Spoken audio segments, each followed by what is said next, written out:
बहुजन हिताय बहुजन सुखाय।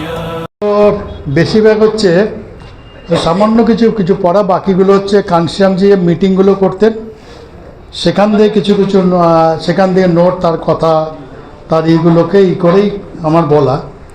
আর কিছু কিছু জিনিস হচ্ছে যে বিচার যেটা কানসিয়ামজির কাছ থেকে নেওয়া। তো আবার বলছি যে সেপার ডিলিউটা যেটা আমরা পাইনি, যেটা বাবা সাহেব 24শে সেপ্টেম্বর 1932 সালে যেটা গান্ধীর সাথে চুক্তি করে জয়েন্ট ইলেক্টোরেট করে। সেপারেট ইলেক্টোরেট হচ্ছে যেমন 543টা যদি থাকতো, তো 543টা তো জেনারেল ভোট হতো, সেখানে সেলুলকার যেরকম আছে তেমন, কিন্তু তাতে কোনো রিজার্ভ থাকতো না। আমাদের জন্য সারা ভারতবর্ষে, যে বললাম না যে সারা ভারতবর্ষে যদি 100টা সিট হয়, তাহলে আমাদের 22.5টা রিজার্ভ সেলুলকার সেলুল টাইপের, 22.5টা রিজার্ভ সেলুলকার সেলুল টাইপের। তো 100টা সিটের মধ্যে আমরা 22.5টা, 200টা সিট হলে আমরা 45টা, তাই তো? এই 45টা সিট নিয়ে সমস্ত শিডিউল কাস্টের যে ভোট, এখানে জেনারেলদের বাদ দিয়ে দেন, অল ইন্ডিয়াতে যে কোনো জেনারেল ভোটার নাই, তাদের বাদ, শুধু শিডিউল কাস্টের যে ভোটার বা শিডিউল টাইপের যে ভোটার, যেটা রিজার্ভ মানে শিডিউল, তখন লিস্ট হয়নি, তখন তো হচ্ছে লিস্ট তো পরে হয়েছে 35 সালের ওই সময় লিস্ট তৈরি হয়েছে যারা গেছে, তখন যে এই যে শিডিউলটা লিস্ট তৈরি হবে, তো এখানে হচ্ছে ধরেন 200 সিট ভারতবর্ষে, ঠিক আছে? তো টোটাল ভারতের 200 সিট, তো 200 সিট হলে এখানে রিজার্ভ হবে হচ্ছে আমাদের হচ্ছে 45টা, 30টা আর 15টা, 30টা যে শিডিউল কাস্টের, 15টা যে শিডিউল ট্রাইবের। তো টোটাল ভারতবর্ষের শিডিউল কাস্ট শিডিউল ট্রাইব মিলে যখন শিডিউল কাস্ট হবে, সারা ভারতবর্ষের শিডিউল কাস্টরা 30টা সিটে ভোট দেবে। তার মানে তখন সারা ভারতবর্ষের 30টা সিটই হলো শিডিউল কাস্টের, আর কেউ ভোট দেবে না। আবার যখন শিডিউল ট্রাইবটা ভোট দেবে, তখন সারা ভারতবর্ষে শিডিউল ট্রাইবরা 15টা সিটে ভোট দেবে, বাকি কেউ ভোট দেবে না, সেপারেট। তার মানে এই 45টা সিট হয়ে গেল রিজার্ভ, ঠিক আছে? এরপরে এই 200 সিটই থাকবে। এবার জেনারেল ভোট হচ্ছে, তার মানে অল ইন্ডিয়াতে 200 সিট, সেখানে 200 সিট ভাগ করতে, এখানে শিডিউল কাস্ট আছে, শিডিউল ট্রাইব আছে, ওবিসির সবাই মিলে এইগুলো 200টা ভাগ হলো। তাহলে জেনারেল সেখানে যে কেউ দাঁড়াতে পারবে, সেখানে কোনো ভাগ ছিল না যে কে দাঁড়াবে, সেখানে সবাই দাঁড়াতে পারে, শিডিউল কাস্টটাও দাঁড়াতে পারবে। তাহলে জেনারেল সিট থেকে 200টা আসছে সেপারেট ইলেক্টোরেটে, আর রিজার্ভ দিক থেকে 45টা আছে। তো টোটাল তখন ভারতবর্ষের সিট হতো 245, কিন্তু জয়েন্ট ইলেক্টোরেটে কিন্তু টোটাল সিট হবে হচ্ছে 200টাই, জয়েন্ট ইলেক্টোরেট টোটাল সিট হবে 200টা ভাগ হলো। এবার দেখতে হবে কোন কোন সিটে শিডিউল কাস্ট বেশি আছে, সেই 30টা সিট এখান থেকে 200 থেকে বাদ হবে, 200 থেকে 30টা শিডিউল কাস্ট ঠিক চলে গেল। ঠিক এই 200টা থেকে শিডিউল টাইপ 15টা সিট বেশি, যেখানে যেখানে শিডিউল টাইপ বেশি সে চলে গেল, এই 45টা 200 চলে গেল। তাহলে এই 200টা সিটের মধ্যে থাকে 155টা সিট হচ্ছে জেনারেল, বর্তমানে যেটা আছে। বর্তমানে 545 থেকে 120টা রিজার্ভ সিট, তো ওখান থেকে 120টা বাদ হয়ে গেছে। তাহলে জেনারেল যে সিট আছে সেখানে যে কেউ দাঁড়াতে পারে, তাহলে 120 বাদ দেয় 423টা সিট হচ্ছে জেনারেল সিট। কিন্তু সেপারেট ইলেক্টর যদি হতো, তাহলে 543ও থাকতো, তার সঙ্গে 120 যোগ হতো শিডিউল কাস্ট সিট, যেটা শুধু শিডিউল কাস্টটা ভোট দিত।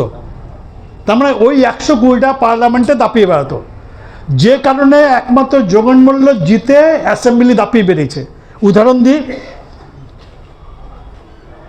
1946 সালের আগে যখন খাজা নাজিমুদ্দিনের সঙ্গে 43 সালে প্রথম হচ্ছে 37 সালে যে নির্বাচন, মানে সার্বিক ভোট, যেটা এখন বর্তমানে ভোট পায় না, ওটা হচ্ছে সার্বিক ভোট। এই ভোটটা প্রথম ভারতবর্ষ হয় হচ্ছে 1937 সালে। তার মানে তার আগে 35 সালে ইন্ডিয়া সেকেন্ড অ্যাক্ট হয়, তারপর ভোটার লিস্ট তৈরি হয়, যেটা বাবা সাহেব সার্বিক ভোট হয়। সেখানে কোনো বয়সী একমাত্র ক্যাটাগরি, সেখানে হিন্দু, মুসলমান, জাত অথবা মহিলা, পুরুষ এসবে কোনো বাদ বিচার নাই। শুধু বয়স হলে 21 বছর বয়স হলে সবাই ভোট দিতে পারে। লিস্ট তৈরি হলো, সেই লিস্ট অনুযায়ী ভোট হয়। সেই ভোটটা হচ্ছে তখন প্রথমবার একটু সেপারেট ইলেকট্রাল সিস্টেম ছিল। জগন্নাথ মণ্ডল আগে একবার ভোট হয়, সেটা ছাড় যাচ্ছি না। তো জগন্নাথ মণ্ডল জিতে আসলে পরে তখন ওখানে কৃষক প্রজাতন্ত্র পার্টি, ফজলুল হক হচ্ছে বাংলা বেঙ্গলি মুসলিম, মানে উনিও চন্ডাল থেকে মুসলিম। বাংলাদেশে বেশিরভাগ মুসলিম বা ভারত পশ্চিমবঙ্গে বেশিরভাগ Muslim converted from low caste Hindu, যাদের পদ হচ্ছে হালদার, চৌধুরী। যেমন এখন বাংলাদেশের যত নাটক ফটক আছে দেখবেন হাওলাদার পরিবার, পরিবার নাম করা, শিকদার পরিবার, তার মজুমদার পরিবার, এরকম করে বিভিন্ন বলে। তার মানে সবাই হচ্ছে কনভার্টেড। বাংলাদেশের লড়াই হচ্ছে, একটা হচ্ছে কাবুল কান্দার পশ্চিম পাকিস্তানি মুসলিম, আর হচ্ছে বাংলাদেশের ওখানকার এই যে লড়াই হচ্ছে এখন না, এটা দুটো মুসলিমের সঙ্গে লড়াই হচ্ছে। একটা হচ্ছে ওখানকার অরিজিনাল মুসলিম, আর একটা হচ্ছে যাদের অরিজিন হচ্ছে কাবুল কান্দার পাকিস্তান থেকে এসছে, তাদের সঙ্গে লড়াই হচ্ছে। বাংলাদেশের যে লড়াইটা, যেমন ওই কালুমধ্যে ওরা বলছে আরবি ভাষা নিতে হবে, আর ওখানকার হিন্দু যারা তাদের হচ্ছে বাংলা ভাষা নিতে হবে, ওদের লড়াই হচ্ছে এটা। তো সেই দিকে যাচ্ছি না। তো ফজলুল হক তখন ওই সরকার হয়, ফজলুল হক প্রাইম মিনিস্টার হয়। তারপরে 41 সালে গভর্নমেন্ট ভেঙে যায়। তারপরে আবার 41 সালে আবার গভর্নমেন্ট হয়, ফজলুল হক প্রাইম মিনিস্টার হয়। সেখানে হচ্ছে জনসংঘ যে শ্যামাপ্রসাদ মুখার্জি, সে সমর্থন জানায় এবং সে তখন মনে হয় ওই ফজলুল হক মিনিস্ট্রিতে। এবং 41 সালে আগে কৃষক প্রজাতন্ত্র পার্টি যেটা ছিল, সেইটা হচ্ছে 40 সালের আপনার হচ্ছে লাহোর যে কনফারেন্স হয় মুসলিম লীগের, সেই লীগের কনফারেন্সে গিয়ে উনি তখন ছিল আহ্বায়ক ছিল। সেই লিগে হচ্ছে ওনার যে পার্টি সেটা মিলে করে ওটা হচ্ছে মুসলিম লীগে জয়েন করে 40 সালে। সেই মুসলিম লীগের গভর্নমেন্টের সঙ্গে শ্যামাপ্রসাদ মুখার্জি প্রথম হচ্ছে সরকার করে, শিক্ষামন্ত্রী হয়েছিল। সেই সরকার তখন আবার মুসলিম লীগের মধ্যে দুটো ভাগ হয়, একটা খাজা নাজিমুদ্দিন, একটা হচ্ছে ফজলুল হক। ফজলুলের সঙ্গে ছিল হচ্ছে শ্যামাপ্রসাদ মুখার্জি, আর খাজা নাজিমুদ্দিন ভাগ হয়। ভাগে তখন আমাদের সরকার ছিল 40টা শিডিউল কাস্টের সিট ছিল, রিজার্ভ সিটে 20টা। তো 20টা সিট নিয়ে একটা জগন্নাথ মানে ব্লক তৈরি করে, শিডিউল কাস্ট ব্লক তৈরি করে। তিনি ওই 20টা এমএলএ নিয়ে সাবওয়ে হোটেল, কলকাতার সাবওয়ে হোটেলে একসঙ্গে ছিল। গভর্নমেন্ট ভেঙে যেত, এখন ওখানে শ্যামাপ্রসাদ মুখার্জি আর ফজলুল হক এসে সমর্থন চায়। তখন জগন্নাথ মণ্ডল বলে, উনি লিডার ছিল 20টা শিডিউল কাস্ট এমএলএর। সেই এমএলএর মধ্যে কথা হয় যে আমাদের 3টে মিনিস্টার দিতে হবে, 3টে পার্লামেন্ট সেক্রেটারি দিতে হবে, আর 5 লাখ টাকা শিডিউল কাস্টে গ্রান্ট দিতে হবে, শিডিউল কাস্ট এডুকেশন গ্রান্ট। তো সেইটা শ্যামাপ্রসাদ ফজলুল বলে না, এখন আমরা আগে সমর্থন জানার পরে ওটা চিন্তা করব। তো জগন্নাথ মণ্ডল বলে, এরা বলে না, আমরা আগে কন্ট্যাক্ট হবে, মানবেন, তারপরে সমর্থন করবো। এরপর ওরা চলে যায়। তারপরে খাজা নাজিমুদ্দিন আসে। খাজা আসলে পরে ওরা ওইটা মেনে নেয়, আর 20টা এমএলএ সমর্থন দেয়, এক বলে লিখিত সমর্থন দেয় এবং সেইভাবে সরকার তৈরি হয়। সেখানে জগন্নাথ মণ্ডল 3টে মিনিস্ট্রি পায়। সেখানে জগন্নাথ মণ্ডল হচ্ছে সমবায় মিনিস্টারে হয়, আর 3টে পার্লামেন্ট সেক্রেটারি পায়, আর শিডিউল কাস্টের হচ্ছে 5 লাখ গ্রান্ট পায়। যার ফলে যে কলকাতায় দুটো আছে না, হোস্টেল আছে শিডিউল কাস্টের, সূর্যোদয় নাকি উদয়নাথটা আছে, ওই সময় জগন্নাথ ওই টাকা দিয়ে ওই দুটো হোস্টেল তৈরি করে। তো মাঝখানে কী হয়েছে, খাজা নাজিমুদ্দিন তার বাড়িতে একটা মিটিং ডাকে, সর্বদলীয় মিটিং যেমন এখন ডাকে। তো সেখানে কংগ্রেসের তরফ থেকে অতুল্য ঘোষ ছিল, আর জনসংঘ শ্যামাপ্রসাদ মুখার্জি ছিল, আর এদিকে জগন্নাথ মণ্ডল ছিল, আমাদের শিডিউল কাস্ট ফেডারেশন থেকে মিনিস্টার। তিনি তখন ফজলুল হক মিনিস্টার, খাজা মিনিস্টার। তখন ওই সময় জগন্নাথ মণ্ডল আসার পর তখন 20% আমাদের রিজার্ভেশন 20% ছিল। তো জগন্নাথ মণ্ডল মিটিংয়ে বলে, দেখেন বিভিন্ন যে ডিপার্টমেন্ট আছে সেই ডিপার্টমেন্টে শিডিউল কাস্ট যারা আছে বা যাদের রিজার্ভেশন, তাদের ডিপার্টমেন্টে রিজার্ভেশনে লোক নিচ্ছে না ওই সর্বদলীয় মিটিংয়ে। কিন্তু তো নিচ্ছে না, তো সেটা দেখার জন্য বলছেন। তখন ওই মিনিস্টার হয়ে কথা বলবে না, এইসব একজন হক বলে একজন মুসলিম লীগের, নুরুল হক নাই ছিল, মুসলিম লীগের লিডার ছিল ওই সর্বদলীয় মিটিংয়ে, ওই প্রাইম মিনিস্টারের সামনে, না খাজা নাজিমুদ্দিনের সামনে। তো তো এই নিয়ে তর্কতর্কি হচ্ছে। তখন জগন্নাথ মন্ডল বলে যদি অন্য ডিপার্টমেন্টে যদি আমাদের শিডিউল কাস্টদের যদি না হয়, তাহলে আমার যে সমবায় ডিপার্টমেন্টে সেখানে কোনো মুসলমান এবং কোনো আপার কাস্টের লোকদের আমি কোনো চাকরি দেবো না, সব শিডিউল কাস্ট নেবো। এটা বলেছিল ওই স্বল্পর মিটিংয়ে। এইটা লিখেছিল রাজু বলে একজন লোক আছে, তার যে বই আছে সে লেখা হয়েছিল, বইটা আমাকে যায়। তো ওইখানে ওইটা বলার পরে ওই হক যে মুসলিম লীগের লিডার ছিল কিছু হক চৌধুরী নাকি, তো সে বলছে দেখেন আপনি মিনিস্টার হয়ে এরমভাবে কথা বলা ঠিক না, আর এইভাবে চোখ রাঙিয়ে কথা বলবেন না। তখন জগন্নাথ বলছেন দেখেন আমাকে চোখ রাগাবেন না, আপনাদের যে কাচের ঘর আছে না, আমি যদি মনে করি এই মুহূর্তে সেই কাচের ঘরটা ভেঙে ফেলতে পারি, ভেঙে টুকরো টুকরো, কারণ আমাদের সমর্থনে তো 20টার জন্য তো জিতে আছে তো, ঠিক আছে। কনস্টিটিউয়েন্সি বলে না যে কমজোর সরকার, ঠিক আছে, মানে জিতে আছে, তাহলে কাচের ঘর ভেঙে দেবো, এই নিয়ে কথা হচ্ছে যখন। তখন ওই শ্যামাপ্রসাদ মুখার্জি বলছিল যে নোমর বাচ্চা দেখো কি কথা বলে, এত জোরে জোরে কথা বলে। তখন অতুল্য ঘোষ বলছেন যে ভাই তোমার বাবা ছিল হুগলি জেলায় জিরাটের ছোট্ট একটা বনের বাঘ আশুতোষ মুখার্জি, ওর বাড়ি কিন্তু হুগলি জেলায় জিরাটের ছোট্ট, তখন জঙ্গল ছিল তো সবেরিয়া, তো জিরাটের ছোট্ট বনের বাঘ যাকে বলে বাংলার বাঘ বলা হয়। আর জগন্নাথ মন্ডল হচ্ছে সুন্দরবনের রয়্যাল বেঙ্গল টাইগার, ওর পিছনে লেগো না, রয়্যাল বেঙ্গল ওর পিছনে লাগবে না। তো এই যে দেখেন আমাদের শিডিউল কাস্টের সবে আমরা কয়েকজন লেখাপড়া শিখে এই জায়গাটা উঠে এসেছি গুরুচাঁদ ঠাকুরের জন্য, হরিচাঁদের আন্দোলন মানে মাধ্যমে, কারণ হরিচাঁদ ঠাকুর কোনো ধর্মীয় ছিল না, সেটা বলা হয়নি, বলিনি। দেখেন তার যে বাণী হরিচাঁদ হরিচাঁদ লীলামৃত, হরিচাঁদ লীলামৃত, গুরুচাঁদ চরিতামৃত, গুরুচাঁদ চরিত, হরিচাঁদ লীলামৃত, হরিচাঁদ লীলামৃত পড়বেন পাবেন বৈষ্ণবের খুঁটিনাটি খণ্ডনের কারণ, সে কারণে অবতার পুনঃপ্রয়োজন, তার মানে বৈষ্ণবরে কটাক্ষ করেছে ভালো না। পাপের বেগতিক সব ঝোলার ভেতরে, কারণ বৈষ্ণবরাই ঝোলা নিয়ে করে, আর পরবর্তী সময় সিপিএমরা ঝোলা নিয়ে করে, তাই তো, ঝোলা তো তাই তো একটা থাকে না কাপড়ের ঝোলা সিপিএমদের আগে, মনে আছে তো যারা পুরনো, আমাদের মনে আছে। তাহলে এই দুটো লোক কিন্তু ঝোলা নিয়ে করে, তা বলছে পাপের বেগতিক সব ঝোলার ভেতরে ঝোলা ফেলে খোলাও নাম করো সার। তাহলে কি করে আপনি বলেন যে হরিচাঁদ বা গুরুচাঁদ ঠাকুর আগে ব্রাহ্মণ ছিল, চৈতন্যদেবের বংশধর, কি করে হয়? আর হরিচাঁদ ঠাকুর বাবার নাম ছিল হচ্ছে ওরা মনে হয় বিশ্বাস ছিল, ঠিক আছে। পরে ওই যে গুরু টুরু মানে তাই জন্য, ঠিক আছে, গুরুচরণ বিশ্বাস, ঠিক আছে। দীক্ষা নাই করিবে না তীর্থ পর্যটন, ঠিক আছে, দীক্ষা নাই, কে বলছে? হরিচাঁদ ঠাকুর, দীক্ষা নাই করিবে না তীর্থ পর্যটন, মানে তীর্থে যাই না আমরা মুক্তির জন্য বিভিন্ন মন্দির, করবে না।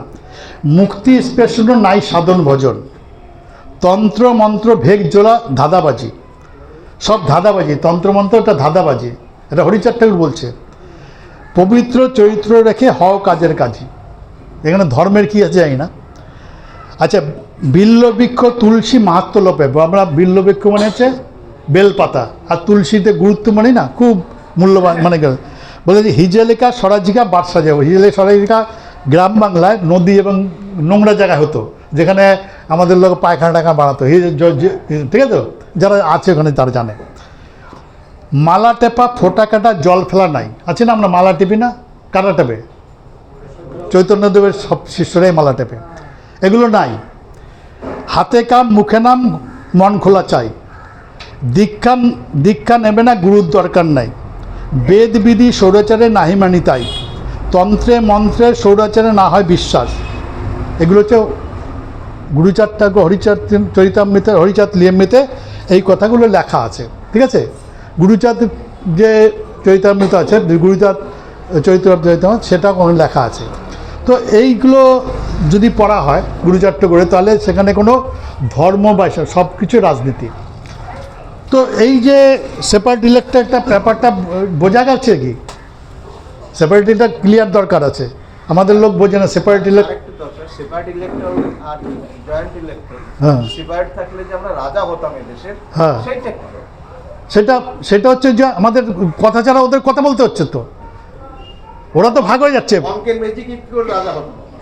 অঙ্কের ম্যাজিক অটোমেটিক ওবিসি চলে আসছে, বাবা সাহেব তো ওবিসি করে গেছে, অটোমেটিক আমরা বেশি যাচ্ছে, রিজার্ভ হয়ে যাচ্ছে না, রিজার্ভ হয়ে যাওয়া মাইনরিটি হয়ে যাচ্ছে, মুসলিমদের রিজার্ভ সেটাও রিজার্ভ হয়ে যাচ্ছে। তো সব যদি রিজার্ভ হয়ে যায় তখন তো ইসের আসে না, ইকুয়ালিটি আসে না, ইকুয়ালিটি যেটা আসছে, ইকুয়ালিটি তো নাই তো না। তো সেইটা সেই কথা। এবং গুরুচারটা করে আরও বই যেগুলো আছে সেখানে বলতে গেলে আরও অনেক সময় চলে যাবে, টাইম।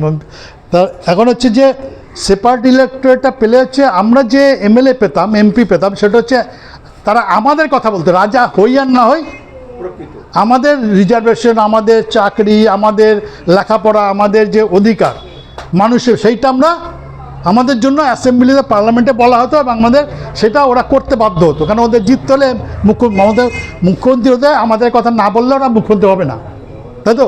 যেমন পশ্চিমবঙ্গের 84টা এমএলএ চলে যেত আর বর্তমানে, তার মধ্যে শিডিউল কাস্ট হচ্ছে 68টা শিডিউল ট্রাইবের হচ্ছে, তার সঙ্গে মুসলিম আছে। তাহলে এইগুলো চলে গেলে তো ও মুখ্যমন্ত্রী হতে পারবে না।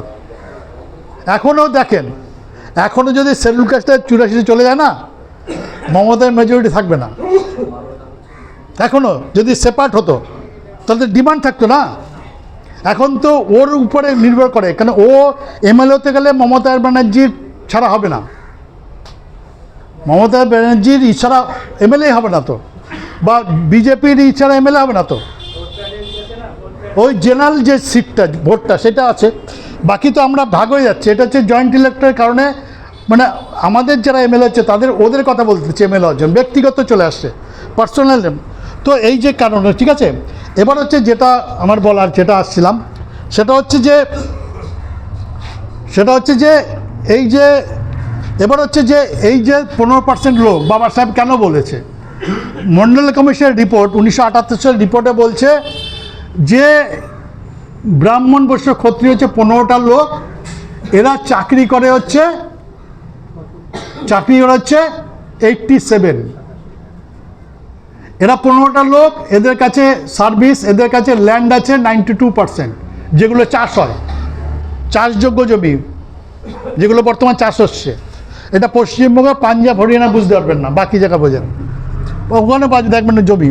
যেমন ভিপি সিংয়ের হচ্ছে ওর পরিবারে 8,500 একর ট্রাস্ট করে রাখা আছে, ব্যক্তিগত নামে নয়, ট্রাস্ট করে রাখা আছে 8,500 একর, তার মানে প্রায় 25,000 বিঘা জমি ওদের সমাজের, ওদের পরিবারের। তারপর হচ্ছে বিজনেস হচ্ছে এদের কাছে হচ্ছে 94%। তো এবার এইটা যদি, এটা হচ্ছে 78-এর রিপোর্টস সেন্ট্রাল গভর্নমেন্টের। তো বাকি যে 85টা আছে না, ওবিসি হচ্ছে 52, শিডিউল মাইনরিটি হচ্ছে 10.5, আর শিডিউল কাস্ট শিডিউল হচ্ছে 22.5। এদের মধ্যে বলছে যে এই টোটাল লোকের কাছে হচ্ছে এই 85টা লোকের কাছে হচ্ছে পার্সেন্ট লোকের কাছে হচ্ছে 13% সার্ভিস, ল্যান্ড হচ্ছে এদের কাছে 8%, আর হচ্ছে বিজনেস হচ্ছে 6%। এবার আপনাকে যদি নেয়, এই আপনার বেঁচে থাকতে হলে এই 3টে জিনিস দরকার, এর বাইরে তো কিছু নাই। তো লেখাপড়া করে চাকরি করবেন, ব্যবসা করবেন, অথবা জমি, এই 3টে জিনিস বেঁচে থাকার জন্য। আর একটা হচ্ছে গোলাম লেবারি, তো এই যে তাহলে এবার হচ্ছে আপনাকে ন্যায় দিতে হলে, যদি ন্যায্য 85টা চাকরি দিতে হয়, তাহলে 72টা চাকরি যোগ করতে হবে। 72টা যোগ করলে এখান থেকে -72, তাই তো? তাহলে ওদের সমাজে 72টা চাকরি চলে যাবে। ল্যান্ড যদি আমাদের দিতে হয় 85, তাহলে হচ্ছে 77% ল্যান্ড আমাদের লাগবে, ওদের কাছে নিতে হবে। ওদের যে দখল আছে সেখান থেকে 77% ল্যান্ড হচ্ছে মাইনাস করতে হবে। ঠিক 79% বিজনেস ওদের ছাড়তে হবে, টাটা, বিড়লা, গোয়েঙ্কা, মুদি দোকান না, গোয়েঙ্কাতে ছাড়তে হবে। তো 79% বিজনেস আমাদের কাছে প্লাস হবে, তবে গিয়ে আমাদের 85টা হবে, 79%, তবে গিয়ে আমাদের 85 হবে, তাই তো? তাহলে আমাদের ন্যায় দিতে হলে এইটা মমতা ব্যানার্জি, বুদ্ধদেব বলছে তা দিতে হবে, তাহলে ওদের সমাজের এটা ক্ষতি হবে। তো ও কীভাবে আমাদের ন্যায় দেবে ওদের সমাজ থেকে? দেবে না তো। এর মধ্যে কি দেখেন, আমরা ওবিসি হচ্ছে 52%, সার্ভিস করে হচ্ছে 7%, তাহলে 52 লোক, বাকি কত 45টা পাচ্ছে না। পাচ্ছে না। আছে কোথায় চাকরিগুলো? এর মধ্যে। চাকরি কখন তো এখানে তো আপনার মাইনরিটি আছে 10:30, পায় হচ্ছে 1টা, 9:30 কোথায় আছে চাকরি? ওদের সমাজে এখানে লুকিয়ে আছে। ওবিসি শিডিউল কাস্ট শিডিউল ট্রাইবের আছে 22:30, পায় হচ্ছে 5টা, তো 17:30 কোথায় আছে? এইখানে আছে, তাই তো? এবার দেখেন এই ওবিসিদের মাইনরিটিদের কী বলায় যে তোদের কোথায় চাকরি তো ওরা সব খাইয়ে নিল শিডিউল কাস্টটা, তাই তো বলে?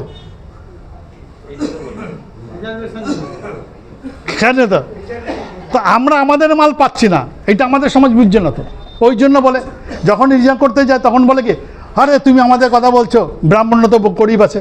আরে ব্রাহ্মণ গরিব আছে, ব্রাহ্মণ হচ্ছে মুখ্যমন্ত্রী, সে দেখে না কেন তার সমাজে গরিব আছে কেন?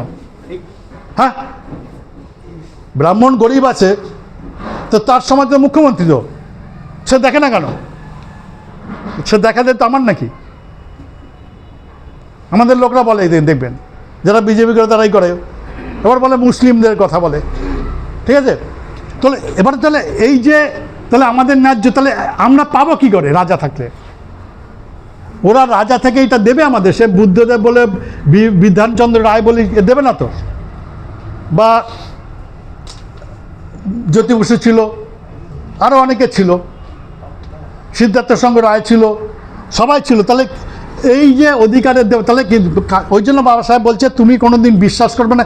কাদের বলছে? এই লোকদের, এডুকেটেড লোকদের, এডুকেটেড এবং আর্থিকভাবে যে স্বাবলম্বী যারা হয়েছে তাদের বলছে যে তুমি এখানে এদের সঙ্গে এরা তুমি যাও না, এদের বিশ্বাস করবে না আপার কাছে যে তোমার ভালো করবে। এবার প্রশ্ন হচ্ছে কি, এই যে উঠে আসছে এরা চাকরি করে পয়সা পেয়েছে, মানুষের কি প্রথম হচ্ছে মেইন হচ্ছে পেট। পেট ভরলেই আপনি তো কুড়ে ঘরে থাকেন, যেই পেট ভরলো তখন একটু তাহলে বাড়িটা একটু দালান করলে না, ঝড় পিষ্টে খালি ঠান্ডার দিনে বেড়া থাকলে তার মানে ব্রেন কাজ করছে। তো এবার হচ্ছে যে এই যে তাহলে যেই সরকারের সুখ আমাদের ন্যায় দিতে হলে এটা দেবে না, কারণ এইটা দিলে গেলে আমাদের ন্যায় তো এইটাই তো, আমরা বলবো আমাদের কোটার চাকরি দাও। এবার দেখেন আবার দেখেন এই যে কথাগুলো বলছে, যেমন আমি পুরুলিয়া গেছিলাম রবীন্দ্রপুরে, ওখানকার একজন এমএলএ ছিল হচ্ছে পূর্ণ বাউরি, তৃণমূল, এখন নাই, প্রথমবার হয়েছিল। তো ওখানে ওরা একটা রিসোর্ট বানিয়েছিল, তো আমি গেছি, আমাদের যে আছে তারা ওইখানে নিয়ে গেছিলো ওনার সঙ্গে। তো উনি সকালে দেখা করেছে, দেখা করে ওনার বক্তব্য হচ্ছে ওরে ব্রাহ্মণরা বলছে এই যে রঘুনাথপুর বা পুরুলিয়া যেখানে এখানে সব নমশূদ্রের চাকরিগুলো, তোদের কোথায় চাকরি? বাউরিদের চাকরি নেই। ব্যাপারটা বুঝছেন? দেখেন তো ওরে বললাম ঠিক আছে, নমুনা চাকরি কজন? 2জন 3জন আপনার অফিসে, বাউরি নাই। আচ্ছা ওখানে ব্রাহ্মণ কজন চাকরি করে আপার কাস্ট? তো অনেক আছে, তো ওটা আপনার মাথায় ঢুকছে না। দেখুন ওরে এমএলএ লেখাপড়া জানে, তাকে এইটা বুঝাতে, তার মাথার মধ্যে ঢুকিয়ে দিচ্ছে নোংরা সব নিয়ে গেল। তোরা কোথা দিয়ে দেবো? তোদের সব নিয়ে এখন যাবেন। বাউরিদের মধ্যে এইটা পোষা আছে, পণ্ডদের ক্ষেত্রে, পণ্ড সমাজের ক্ষেত্রে এটা ঢুকানো আছে যে নোংরা সব নিয়ে গেল, রাজবন্দির ক্ষেত্রে সেটা ঢুকানো আছে, ঠিক আছে? কিন্তু ওইটা তার মাথায় ঢোকে না। ভাই ঠিক আছে ওরা নিচ্ছে, তাহলে তোরা যে এত আছিস সেটা কোথায়? তোরা তো ঢুকে আছিস, তোরা তো এটা নিয়ে আসছিস, ঠিক আছে? তো এই যে 60, তার মানে যদি ন্যায় দিতে হয় তাহলে হচ্ছে এইটা, সেই জন্য বাবা সাহেব বলছে বিশ্বাস করে না। এবার প্রশ্ন হচ্ছে কি, এই যে বাবা সাহেব বলছে ক্ষমতার মন্দির, বাবা সাহেব কি বলেছে? 2-3টা কথা। একটা হচ্ছে পে ব্যাক ইউর সোসাইটি, তুমি যে সমাজ থেকে উঠে আসছো, এই যে এখানে কোথার দিয়ে, এখান থেকে তোমার ভাইরা এখানে পড়ে আছে, তো তুমি তো অ্যাকাউন্ট এসছো, সবাই তো তোমার আইএস হয় নাই, ব্যাংকের অফিসার হয় নাই। দেখুন পলতা দেখেন, দুর্গানগর দেখেন, হৃদয়পুর দেখেন, কি কল্যাণী দেখেন, দেখেন সব গ্রাম থেকে উঠে পড়ে তার পরিবার সব চলে গেছে, নিবারপুরে আসে, তারা এখানে এসে চাকরি পাওয়ার পর বাড়ি করেছে, তাই তো? ওদিকে যায়ও না, কানেকশন কম। কালকে একজন বলছিল সে এইখানে বিএসপির সঙ্গে যোগাযোগ করে, বিরাট নেতা, তার বাড়িতে বাবা সাহেবের কথা বলার মতো হিম্মত নাই। বাড়ি হচ্ছে বগুলা ভায়নাতে, ব্যাংকে চাকরি করে, মনে হয় সমস্ত ইউনিয়ন ব্যাংকে, বিরাট বিএসপির নেতা, এখানে আইসা আপনার জ্ঞান দেবে, কিন্তু তার বাড়িতে সেখানে তার বলার মতো হিম্মত নেই বাবা সাহেবের কথা। ব্যাপার সমাজ, তাহলে কে বিএসপি বলেন বাবা বাড়বে কোথার থেকে? এখানে 5 জন আমরা আছি, এখানে আপনাদের বলে লাভ নাই। লাভ আছে? কিছু না কিছু জানেন, কিন্তু যে জানে না তাকে বলতে হবে তো। ওই গ্রামে গিয়ে যে জানে না, সে বোঝে না, তাকে এই কথাগুলো বলতে হবে। তো এবার হচ্ছে যে এইটা বারণ করছে। এবার হচ্ছে যে বাবা সাহেব বলছে পে ব্যাক ইউর সোসাইটি, তুমি এখানে ফিরে আসো। ফিরে আসবে কেন? যে এই লোকগুলো হাজার সমস্যা। কীরকম? আমরা যখন ছোটোবেলায় স্নান করতে যেতাম স্কুল লাইফে পুকুরে, তখন তো সিনবান্ধব পুকুর খুব কম ছিল, 2-1টা ছিল কিনা সন্দেহ। আমাদের এরিয়ায় একটা ছিল, ওই শ্যামবাবু পর্যন্ত একটা সানবান্ধ ছিল, বাকি সব এমনি পুকুর। তো সবাই যখন স্নান করতে যেতাম, স্নান করে একজন প্রথম উঠতো। সে কী করতো? ওই ঘাস ধরতো, কাদা এরম করতো, উঠে এবার বলতে বন্ধু ভাই একটু জল ছিটা, পা ধুতো, হাত ধুতো, তাই তো? নেক্সট যে উঠতো সে কিন্তু এইভাবে উঠতো না, সে বলতো যে উপরে উঠেছে তারে বলতো হাত দে। তা সে কী করতো? প্রথমে পার যেত, যে এর মধ্যে নিচু হতো, আটটু দে, আটটু দে, আটটু দে, এই নিচু হয় এরকম ধরে হাত ধরে টান দিয়ে তুলতে হতো, তাই তো? এটা তো ছিল না, যারা করেছে আমি জানি না, এখনকার করে না, এখন তো করেই না। তাহলে পে ব্যাক করতে মানে ব্যাক করতে হচ্ছে। তো তুমি তোমার সমাজকে তুলতে হলে তুমি ওখানে ফিরে যাও, নিচু হও। এখানে গিয়ে কী করবে? এই লোকদের হাজার সমস্যা। ওই যে বলছেন চাকরি নেই, অমুক নাই, খাবার নাই, তাই তো? লক্ষ্মীর ভাণ্ডার দিচ্ছে কেন? পয়সা নেই। কে? তাহলে এই সমস্যার সমাধান কী? সেই জন্য বাবা বলছে যে রাজনৈতিক ক্ষমতা এমন একটি ক্ষমতা যে ক্ষমতার মাধ্যমে সমস্ত বন্ধ দরজা খোলা যায়। তো এই যে সমস্যা আছে, এই সমস্যার জন্য তুমি বন্ধ দরজা খুলতে কী করতে হবে? রাজনীতি করতে হবে। এই লোকটা কিন্তু রাজনীতি করতে পারছে না। এই যে তার ভাই নিচে পড়ে আছে, এখানে লোক, তাদের বলছে যে তুমি যে সমস্যা আছো, সে সার্টিফিকেট বলো, বলো, আমি পারবো না, তুমি রাজনীতি ক্ষমতায় যাও। তারপর বলছে পার্লামেন্টের ক্ষমতার মন্দির, তোমার মুক্তির জন্য পার্লামেন্টে যাও। কারণ এই লোকগুলো মুক্তির জন্য কোথায় যায়? মন্দিরে যেত। মুক্তির জন্য কোথায় যায়? মন্দিরে যায়, পূজাতে। এখন দেখছেন তো বিজেপি লাইন, যে কোনো শনি মন্দির যাবে, সন্ধ্যা হলে লাইন পড়ে যায় আমাদের মা বোনদের। কিসের জন্য? বিজেপির আগে ছিল না তো, কিসের জন্য? মুক্তির জন্য। তো বাবা সাহেব বলছে মুক্তি পাবা, সেটা হচ্ছে ক্ষমতার মন্দির, হচ্ছে পার্লামেন্ট, ওখানে ক্ষমতা আছে। এমন কোনো মন্দির দেখাতে পারবেন? আমার ছেলে স্কুলে যাবে না, বই পড়বে না, ব্যাংকের অফিসার হয়ে যাবে। একটা মন্দিরের নাম বললেন, আমি তাদের রোজ ছোটোবেলা থেকে রোজ সকালবেলা সন্ধ্যাবেলা ওখানে পুজো দিতে চলে যাব, টাকা দিয়ে আসবো, রোজ পুজো দেবে 5 বার করে। বয়স হওয়ার পরে 18-20 বছর হওয়ার পরে সে ব্যাংকে অ্যাপ্লাই করে চাকরি পাবে। আছে? স্কুলে যাবে না, বই পড়বে না করে দিন, কিন্তু কোনো মন্দিরে যাবে না, পড়াশোনা করবে, ব্যাংকের ম্যানেজার হয়ে যাবে, তাই তো? তো বাবা সাহেব বলছে ক্ষমতার মন্দির হচ্ছে পার্লামেন্ট, ওখানে ক্ষমতা পার্লামেন্ট আছে, তো ওখানে গেলে তুমি পাবা। এই কথাটা আমার বউরে বলছে, বুঝাতে পারছি না। ওই আমার মা বোনদের তাহলে তো শনি মন্দির লাইন দেয় না, আমি পাচ্ছি কি? তাহলে কী করে বিএসপি বাড়বে? কী করে সমাজ বাড়বে? আমি তো পারছি না আমার বউকে বুঝাতে, পারছি কি? সে তো ছট পূজায় লম্বা করে লাইন দিল, তাই কাটলো, আবার গিয়ে লাইন দিল, কিসের জন্য? ওই লাইন দিয়ে কি বলেন আমার ছেলে চাকরি পাবে? তো এইটা তো আমি বুঝাতে পারছি না আমার ওয়াইফকে, আমার বাকে, বোনকে, তাহলে সমাজ বাড়বে কোথার দিকে? তো এইটা সে একদিনে বুঝবে না, কারণ তার ছোটোবেলা থেকে আমার ছোটোবেলা থেকে এই শুনে আসছি, ভগবান রাম, ভগবান। তো এই যে ব্যাপারটা, তাহলে আমাদের এই যে জায়গাটা যে গিয়ে পার্লামেন্ট ক্ষমতা মন্দির, তো এই যে পে ব্যাক করে এই সমাজের কাছে গিয়ে, যেটা কনসিয়াসলি যখন প্রথম আসে, তখন যারাই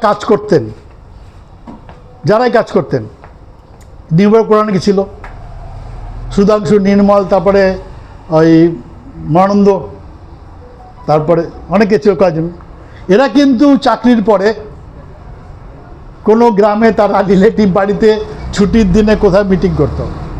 হিমাংশু বিদার, সুশীল সরকার, ঠিক আছে, বিনোদ তালুকদার, রঞ্জিত হালদার, এই যারা আমার কাছাকাছি নাম, ধীরেন বিশ্বাস, রঞ্জিত সেন, এরা সবাই কিন্তু ওই সময় ওই কোথায় গ্রামে চলে যেত, তাদের রিলেটিভ জানাশোনার লোকের কাছে চলে যেত, গিয়ে তাদের কাছে ওই বাবা সাহেবের কথা এইসব বলতো। কিন্তু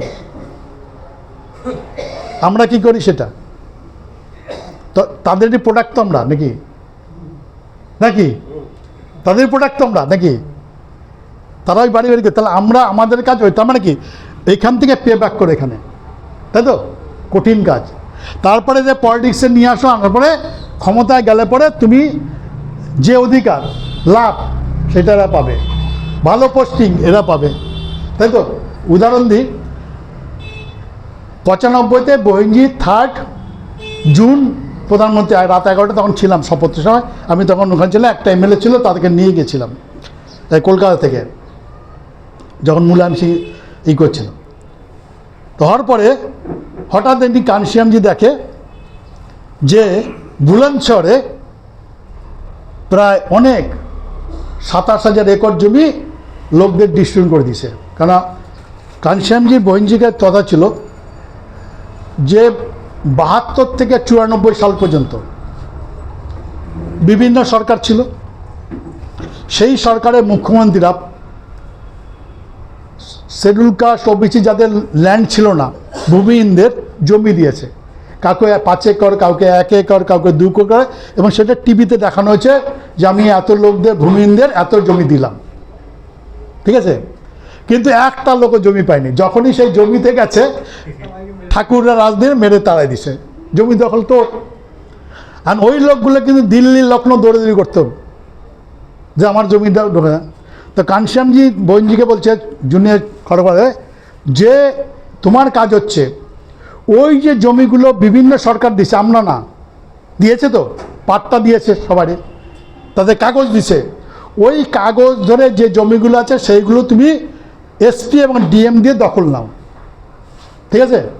দখল নেওয়ার পরে যার যার ওই আছে লিস্টে নাম আছে, যেটুকু জমি আছে ওই পর্চা ফর্চা যা আছে সেই অনুসারে ভাগ করো, এবং যে লোকের নামে দেওয়া আছে তাদের ডেকে এসপিডিএম থেকে, এসপিডিএম থাকবে তাদের সামনে ডেকে তাদের দখল দিয়ে দাও, যাতে ওরা কিছু না বলতে পারে।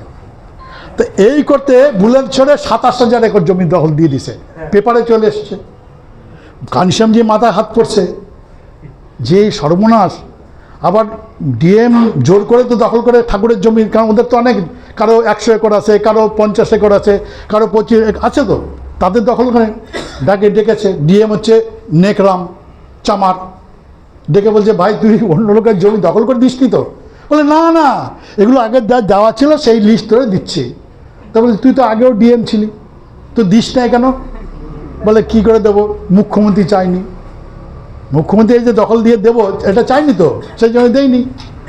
এখনকার মুখ্যমন্ত্রী মায়াবতী চাচ্ছে এগুলো দিয়ে দাও, তাই দিয়ে দিচ্ছি, মুখ্যমন্ত্রী দিয়ে দিচ্ছি। তারপরে বলছে, মানে আগে তো যেত না, তারপরে বলছে আমাকে, তখন তো আমাদের ওই 4th ক্লাস 3 স্টাফ তো আমাদের পার্টির লোক ছিল, যারা এমএলএ এমপি আছে, তারা বলে নেকরাম যেন ঢুকতো না অফিসে, তারা এরকম করে ঢুকতো, ভালো পোস্টিং কে পাবে? বলে মায়াবতী চামার, আমি মায়াবতী চামারই, আমি হচ্ছে চামার, ভালো পোস্টিং কে পাবে? বলে নেকরাম পাবে। কেন? চামারই মুখ্যমন্ত্রী, চামার হচ্ছে ডিএম, তাই তো, তো ভালো পোস্টিং কে পাবে? তো এবার হচ্ছে যদি আমাদের সমাজকে এইভাবে কাজ করতে, তাহলে ভালো পোস্টিং ভালো জায়গায় কে পাবে? এই লোকগুলো পাবে, পলিটিক্সে না, কিন্তু প্রশাসন বিভাগে চালাতে হলে দুটো জিনিস, একটা হচ্ছে সিএম, একটা হচ্ছে ডিএম। আজ বাইরে গিয়ে বললেন না, কিন্তু কানসিয়ামজি বলে যে বাংলা ক্ষেত্রে দেখবেন, যখন বহিঞ্জি ওই আইএস হবে প্রিপারেশন নিচ্ছে না, যেদিনকে গেছি তার বাড়িতে কথা বলছে, তারপর সে বলছে ডিএম হয়ে কী করবি, তুই তো সমাজে কাজ করতে হবে না। কারণ কি বলে, সিএমের এই যে আঙ্গুল আছে না, এই আঙ্গুলের মাথায় এসপি ডিএম টুইজ দেয়, এই আঙ্গুলের মাথায় এসপি আর ডিএম সিএমের আঙ্গুলের মাথায় টুইজ দেয়, আঙ্গুল যদি কাজ করে সিএম ডিএম ট্যাক করে পড়ে যায়, কারণ এখানে টুইজ দিতে হবে এটাকে।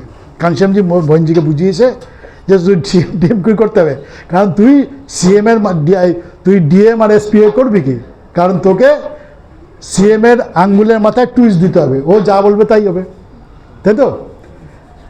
তো তখন বহিঞ্জি বুঝছে যে এটা তাহলে টুইজ দেয়, তা টুইজ তো দেয়, আপনারা দেখছেন তো এখানে। এবং থানার দারোগা আছে যে মায়াবতী যে এই মমতা ব্যানার্জির কথা শুনবে না, আছে থানার দারোগা, নাই তো?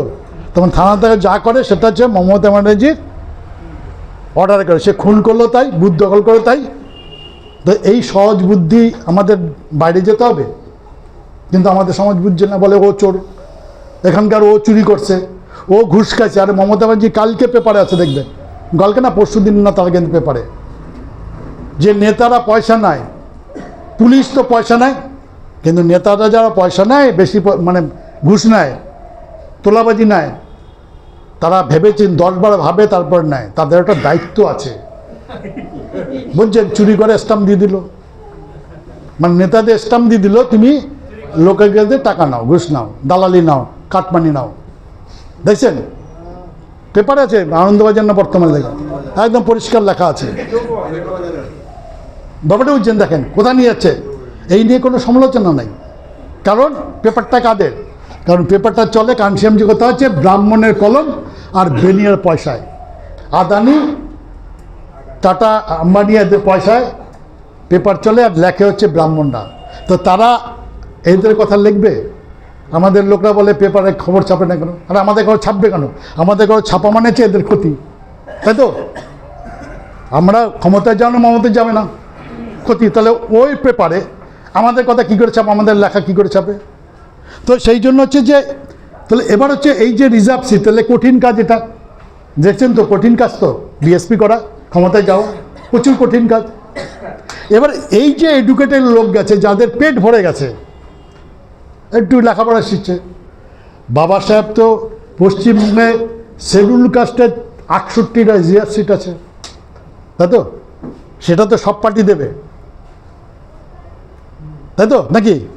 তাহলে আমার শখ হচ্ছে এমএলএ হব, তাই তো? আর বিএসপি সমাজের কথা বলে এমএলএ হওয়া কঠিন কাজ তো নাকি? নাকি না? আমার শখ হচ্ছে এমএলএ হওয়া। উপেন মিশ্রের শখ হচ্ছে এমএলএ হওয়ার, সে কোথায় গেছে? মমতা ব্যানার্জি পাঠতলায় চলে গেছে, তাই তো? বর্তমানে আবার বিজেপির পাঠতলায় যাওয়ার জন্য চেষ্টা করছে। তো ওরা কি করেছে, বাবা সাহেবের কথা না শুনে ওরা কেউ ঘির টিন, কেউ আমেরিকার ঘি, কেউ জাপানের ঘি, কেউ সরষের তেল, কেউ পিওর সরষের তেল নিয়ে চলে গেছে এই যে পার্টি আছে এদের নেতাদের কাছে। যে ভালো তেল মেরেছে সে টিকিট পেয়ে গেছে। ভোটটা কার? শিডিউল ভোটটা কার? আমাদের, কিন্তু ভোটটা আমাদের না। যেমন মতুয়াদের কোনো ভোট নাই। কেন? 1996 সালে শান্তানু ঠাকুর এদের বাপ ঠাকুমা তো বিনা পানি, এদের চেয়ে বড় লিডার সবাই মানে। এখন তো অর্ধেক শান্তনুর মানে, অর্ধেক হচ্ছে ওই মমতা ঠাকুরের মানে, তাই তো? ভাগ হয়ে গেছে, কিন্তু বিনা পানি ঠাকুরের মধ্যে ভাগ ছিল না। তো কানসিয়ামজি যখন এখানে পদার্পণ করে, তখন আপার কাস্টের সজে উনি ডিক্লেয়ার করে পার্টি বানাবে মতুয়াদের, ডাঙ্কা পার্টি বানিয়েছিল। 96 ক্যান্ডিডেট দেবে সব বেঙ্গলে, সব জায়গায় কোনো ক্যান্ডিডেট মতুয়ারা ক্যান্ডিডেট হয়নি, কোনো মোটাম, ইভেন বনগা হয়নি, কোনো মতুয়ার হয়নি। হাইকোর্টের অ্যাডভোকেট জ্ঞানেন্দ্রনাথ বিশ্বাসকে হাইকোর্ট অ্যাডভোকেট তারা নিয়ে বাগদা দাঁড় করিয়েছে বিনামাটিক ডাঙ্কা পার্টিতে, একটাই পেয়েছে, আর কেউ মতুয়া দাঁড়ায়নি, কোনো কোথাও দাঁড়ায়নি। তো ভোট হয়েছে ওখানে বিএসপির আমাদের ক্যান্ডিডেট, আমিও লোকসভা ক্যান্ডিডেট ছিলাম ওখানে। আমাদের বাগদা কেন্দ্রে আমাদের একজন ছিল প্রাইমারি টিচার, সে কোথায় বেরোতে পারেনি, তার নাম হচ্ছে গৌরঙ্গবালা, বিহারার দিকে তার বাড়ি, প্রাইমারি স্কুলের টিচার ছিল। তো বিনা পানি দেবে সেই ক্যান্ডিডেটকে নিয়ে, অ্যাডভোকেটকে নিয়ে, হাইকোর্ট অ্যাডভোকেট নিয়ে সারা বাংলায় মতুয়াদের পিছনে ঘুরেছে। ঘোরার পরে ভোট হয়েছে, ভোটের পরে তার ক্যান্ডিডেট পেয়েছে 435 ভোট। তার মতুয়ারা কেউ ভোট দেয়নি। ভোট কোথায় গেছে? তার মানে কোনো মতুয়ার ভোট নেই। ভোট হচ্ছে হয় মমতা ব্যানার্জির, নয় বিজেপির, নয় তৃণমূলের, নয় সিপিএমের, নয় কারো। মতুয়া বলে কি আছে? মতুয়া বলে আছে ওই ধর্মের ব্যাপার যখন আসবে, যখন হবে, তখন 5 বছর ধরে গুরুচাঁদ বলবে, আর ইলেকশনে গিয়ে বলবে গান্ধীবাদ জিন্দাবাদ, মার্ক্সবাদ জিন্দাবাদ, রাম জিন্দাবাদ, তাই তো? 5 বছর ধরে বলবে, যখন পাওয়ার আসবে তখন হচ্ছে সব ভাগ হয়ে গেল, তখন মতুয়ারা সব কে সব ভাগ হয়ে গেছে, যে যার মতো চলে গেছে। তো পাইনি, তার মানে মতির অপর নেই, তার মানে আমাদের সমাজে তৈরি করতে গেলে কঠিন। তো এরা চিন্তা করছে, এডুকেটেড লোকরা, এমএলএ, তারা কি করছে, এখানে গিয়ে এদের পা তেল মেরেছে, টিকিট পেয়ে জিতে গেছে, এমএলএ হয়ে গেছে। তো এই যে এমএলএ আছে, তো এ কার কথা বলবে? ওদের কথা বলবে। আমাদের 84টা এমএলএ আছে, তারা আমাদের না, তারা হচ্ছে এদের কথা বলে। এই যে এদের কথা বলে, তাহলে এদের তো বহুজন সমাজ পার্টি, কানসিয়ামজি এইখান থেকে এডুকেটেড কিছু লোক, যাদেরকে বামসেপ বলা হয়, শ্যাডো বামসেপ, মানে যাদের কোনো রেজিস্ট্রেশন নাই, যাদের কোনো কমিটি নাই, যাদের কিচ্ছু নাই, এই লোকগুলো শুধু বিএসপিকে ডেভেলপ করার জন্য এরা এই গ্রামে তার রিলেটিভ হোক, তার বন্ধু হোক, তার কলিগ হোক, তাদের গ্রামে গিয়ে বাবা সাহেব, বহুজন সমাজ পার্টি, কানসিয়ামজি এদের মুভমেন্টে কথা বলে ভোট তৈরি করে এই সমাজকে রাজা বানানোর জন্য উপরে তুলে আনবে। এটা হচ্ছে বিএসপির কাজ। এদের কাজ কি? গ্রামগঞ্জে গিয়ে তৈরি করা, পলিটিক্স করে না। হ্যাঁ, এরপরে নিয়ে আসবে, যেমন উত্তরপ্রদেশে ক্ষমতায় যাওয়ার পরে যারাই কাজগুলো করেছে, যেমন হচ্ছে মহেশার্যের দাদা ছিল আরএন আরিয়া, এও চাকরি করতো, ওই যে অশোক সিদ্ধার চাকরি করতো, বামসেপ ছিল, আমাদের পার্টির কাজ করতো, ভালো কাজ করে। যেমন আরএন আরিয়া ছিলেন হচ্ছে টেলিকমে চাকরি করতো। তো ওই সময় ক্ষমতার আগে 84-র পরে 88 ওই সময় একটা প্রোগ্রাম ছিল আমাদের, যে মিটিংয়ে 1 লাখ টাকা দিত পার্টি চালানোর জন্য, কারণ সেই মিটিংয়ে 1 লাখ লোক 1 লাখ টাকা দেবে। তো আগ্রা আমাদের বেস্ট ছিল। তো আগ্রা যখন মিটিং হতো তখন উনি দায়িত্বে থাকতো, উনি টেলিকমে চাকরি করতো, তো ওই টাকা জোগাড় করতো। তো একবার ওরা 1 লাখ টাকা জোগাড় করে 70,000 পেয়েছে। তো আরএন আরিয়া তার প্রভিডেন্ট ফান্ড থেকে 30,000, ওই সময় 30,000 টাকা শুনছেন, তখন মায়না কত ছিল? তখন মায়না, ক্লার্কের মায়না ছিল হয়তো 5 থেকে 600 টাকা। আমার বাবা 87-তে রিটায়ার করেছে, গার্ড থেকে সবচেয়ে বেশি বেতন পাতো 1700 টাকা। ওই সময় ওনার 30,000 টাকা তুলে 1 লাখ টাকা দিয়েছে পার্টির জন্য। বলেন তো এরকম লোক বাংলায় একটা আছে? তখনকার 30,000, এখনকার 3 লাখের বেশি হবে, তাই তো? সেই জন্য উত্তরপ্রদেশে ক্ষমতা আসছে। ওরকম একটা লোক না, ওরকম যে ছিল গান্ধী জাত, সেও এরকম ছিল, সে ওই কাজ করতো পার্টির জন্য।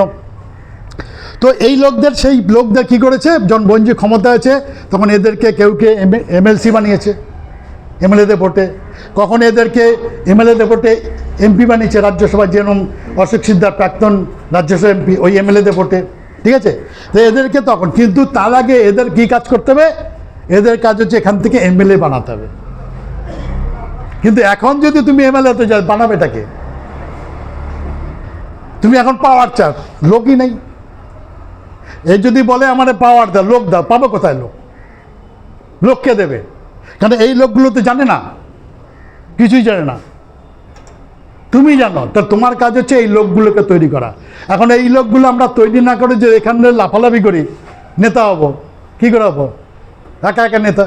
তো আমাদের কাজ হচ্ছে, এই লোকদের কাজ হচ্ছে, এদের কাছে কী আছে? বাবা সাহেব কানসিয়ামজি বলছে এদের কাছে 3টে জিনিস আছে।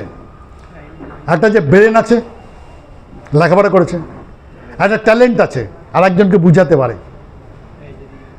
ব্রেন মানে হচ্ছে আপনি বুদ্ধিমান, তাই তো? ব্রেন মানে অনেক কিছু, ব্রেন মানে বিএসপির ব্রেন দাও না, ব্রেন মানে অনেকে বলবে কানসিয়ামজি ব্রেন আছে, মানে ব্রেন না, তুমি বুদ্ধি দেবো পার্টিরে বুদ্ধি দেওয়ার লোক আছে, বন্ধি আছে। তোমার ব্রেন আছে, তোমার বুদ্ধি আছে, বিচার আছে। কানসিয়ামজি বাবা সাহেব কাছে বিচার আছে, বুদ্ধি আছে। ট্যালেন্ট মানে তুমি আরেকজনকে বুঝা, ট্যালেন্ট মানে তারাই বলে, যেমন তুমি লেখাপড়া করেছো, ব্যাংকে চাকরি পেয়েছো, তার মানে কি তুমি লেখাপড়া করে সেই ট্যালেন্টটার দিকে, যোগ্যতার দিকে চাকরিটা পেয়েছো, তাই তো? এটাকে ট্যালেন্ট বলে। তার মানে তুমি আরেকজনকে কনভিন্স করতে পারছো, এটা ট্যালেন্ট। এইটা যদি করে, প্লাসে তোমার কাছে পাওয়ার আছে, জেনারেট ইকোনমিক্স আছে। তো ওই 3টে জিনিস, একটা যে মানি, একটা হচ্ছে ব্রেন পাওয়ার, একটা হচ্ছে ট্যালেন্ট পাওয়ার, আর হচ্ছে মানি পাওয়ার। কারণ তুমি একটা স্যালারি পাও, সেখান থেকে কিছু পয়সা যদি সমাজের জন্য এখানে কাজ লাগাও, তার মানে তুমি বুদ্ধিটা পাচ্ছ, সেই বুদ্ধিটা গিয়ে এখানে ব্যবহার করছো, ট্যালেন্ট বলেছে। মানে ব্যাংকে আমি চাকরি করতে গেলে আমাকে ট্যালেন্ট দেখাতে হয়, মানে পরীক্ষা সেখানে পাস করতে হয়, তাই তো? তো তুমি যে বুদ্ধি, ব্রেন পেয়েছো, সেটা এখানে ট্যালেন্ট দেখাও, বুঝাও, নাম্বার 1। তারপর তোমার কাছে কিছু মানি আছে, সেইটাকে এখানে দাও, মানি পাওয়ার দাও, তাহলে এখানে একটা পাওয়ার জেনারেট হবে। এই জেনারেট থেকে এদের সঙ্গে লড়াই করে আমরা এই দেশের রাজা হব। রাজা হয়ে কী করবো? রাজা হয়ে করবোটা কি? রাজা হয়ে কাঞ্চিরামজি বলছে যে রাজা হয়ে আমরা, সমাজটা এরকম দাঁড়িয়ে আছে, রাজা হয়ে আমরা এরকম এই ইকুয়াল এই জায়গাটাই নেবো। তাহলে মমতা ব্যানার্জির এখানে, বুদ্ধদেব বললেন যাই বলেন, আর আমার এখানে। এবার বলেন এই জায়গাটা সামাজিকভাবে মায়াবতী কোথায়? সামাজিকভাবে এখানে। মমতা ব্যানার্জি কোথায়? এখানে। অটোমেটিক আপনি একে নেতা মানছেন, একে মানছেন না। আমাদের লোক মায়াবতীকে আমাদের লোকের বিরোধিতা করছে কেন? মায়াবতীকে বিরোধিতা করতে হলে ওই যে কী যার নাম, চন্দ্রশেখর আজাদ, ন্যাশনাল পার্টি বানিয়ে দেখা কাঞ্চিরামজির মতন, তারপর বিরোধ করো। ওকে বিরোধ করাচ্ছে কেন? এই ভোটটা কাটার জন্য। দেখছেন, ও কিন্তু রাহুল গান্ধী বিরোধিতা করছে না, মোদির যাদের আপার কাস্টের বিরোধিতা করছে না, কিন্তু কথা বলছে কিন্তু বিরোধিতা করছে না। বিরোধিতা করছে কার? মেইন বিরোধিতা হচ্ছে বইনজি, যে এই সমাজটাকে এরকম থেকে এরকম নিয়ে আসছে। মায়াবতীর নিচে হচ্ছে সতীশ মিশ্রা, তাই তো? সতীশ মিশ্রাকে মানতে হচ্ছে মায়াবতী নেতা। চন্দ্রশেখর আজাদকে রাহুল গান্ধীর নেতা মানবে? মোদি মানবে? ওদের কোনো নেতা মানবে? মমতা ব্যানার্জি মানবে? মানবে না। তাহলে এদের নিচে হচ্ছে রাহুল গান্ধী, ওদের নিচে, তাই তো? রাহুল গান্ধীর নিচে হচ্ছে ও। আর এখানে উত্তরপ্রদেশে হচ্ছে যেখানেই যাক, মায়াবতীর নিচে হচ্ছে, এখানে সব নেতা মায়াবতীকে লিডার মানছে। তাহলে যে লোকটা বলছে সতীশ মিশ্রা মায়াবতী, সতীশ মিশ্রার ব্রাহ্মণদের নিচে কেন? আরে ব্রাহ্মণদের নিচে নেব না, সে তো নিচে আমার, তাই সে আমার নেতা, আমি মানছে। ওরা সেলুল কাস্টদের নিচে কেন? সেলুল কাস্টটা তোমার মমতার নেতা মানছে না, মানে দেখো একদিন পদে লাথি মারি তাড়িয়ে দেবে। ওই 800 মেমলা 64, এদের বলো মায়াবতীর নেতা না, দেখো তোমাদের কি করে, আদর করে না কি করে, মমতারে জিজ্ঞেস করো। তো তফাৎ হচ্ছে এই জায়গাটায়। তো সেই মহিলাকে, সেই আমাদের নেত্রীকে বিরোধিতা করছে কে? এরা না।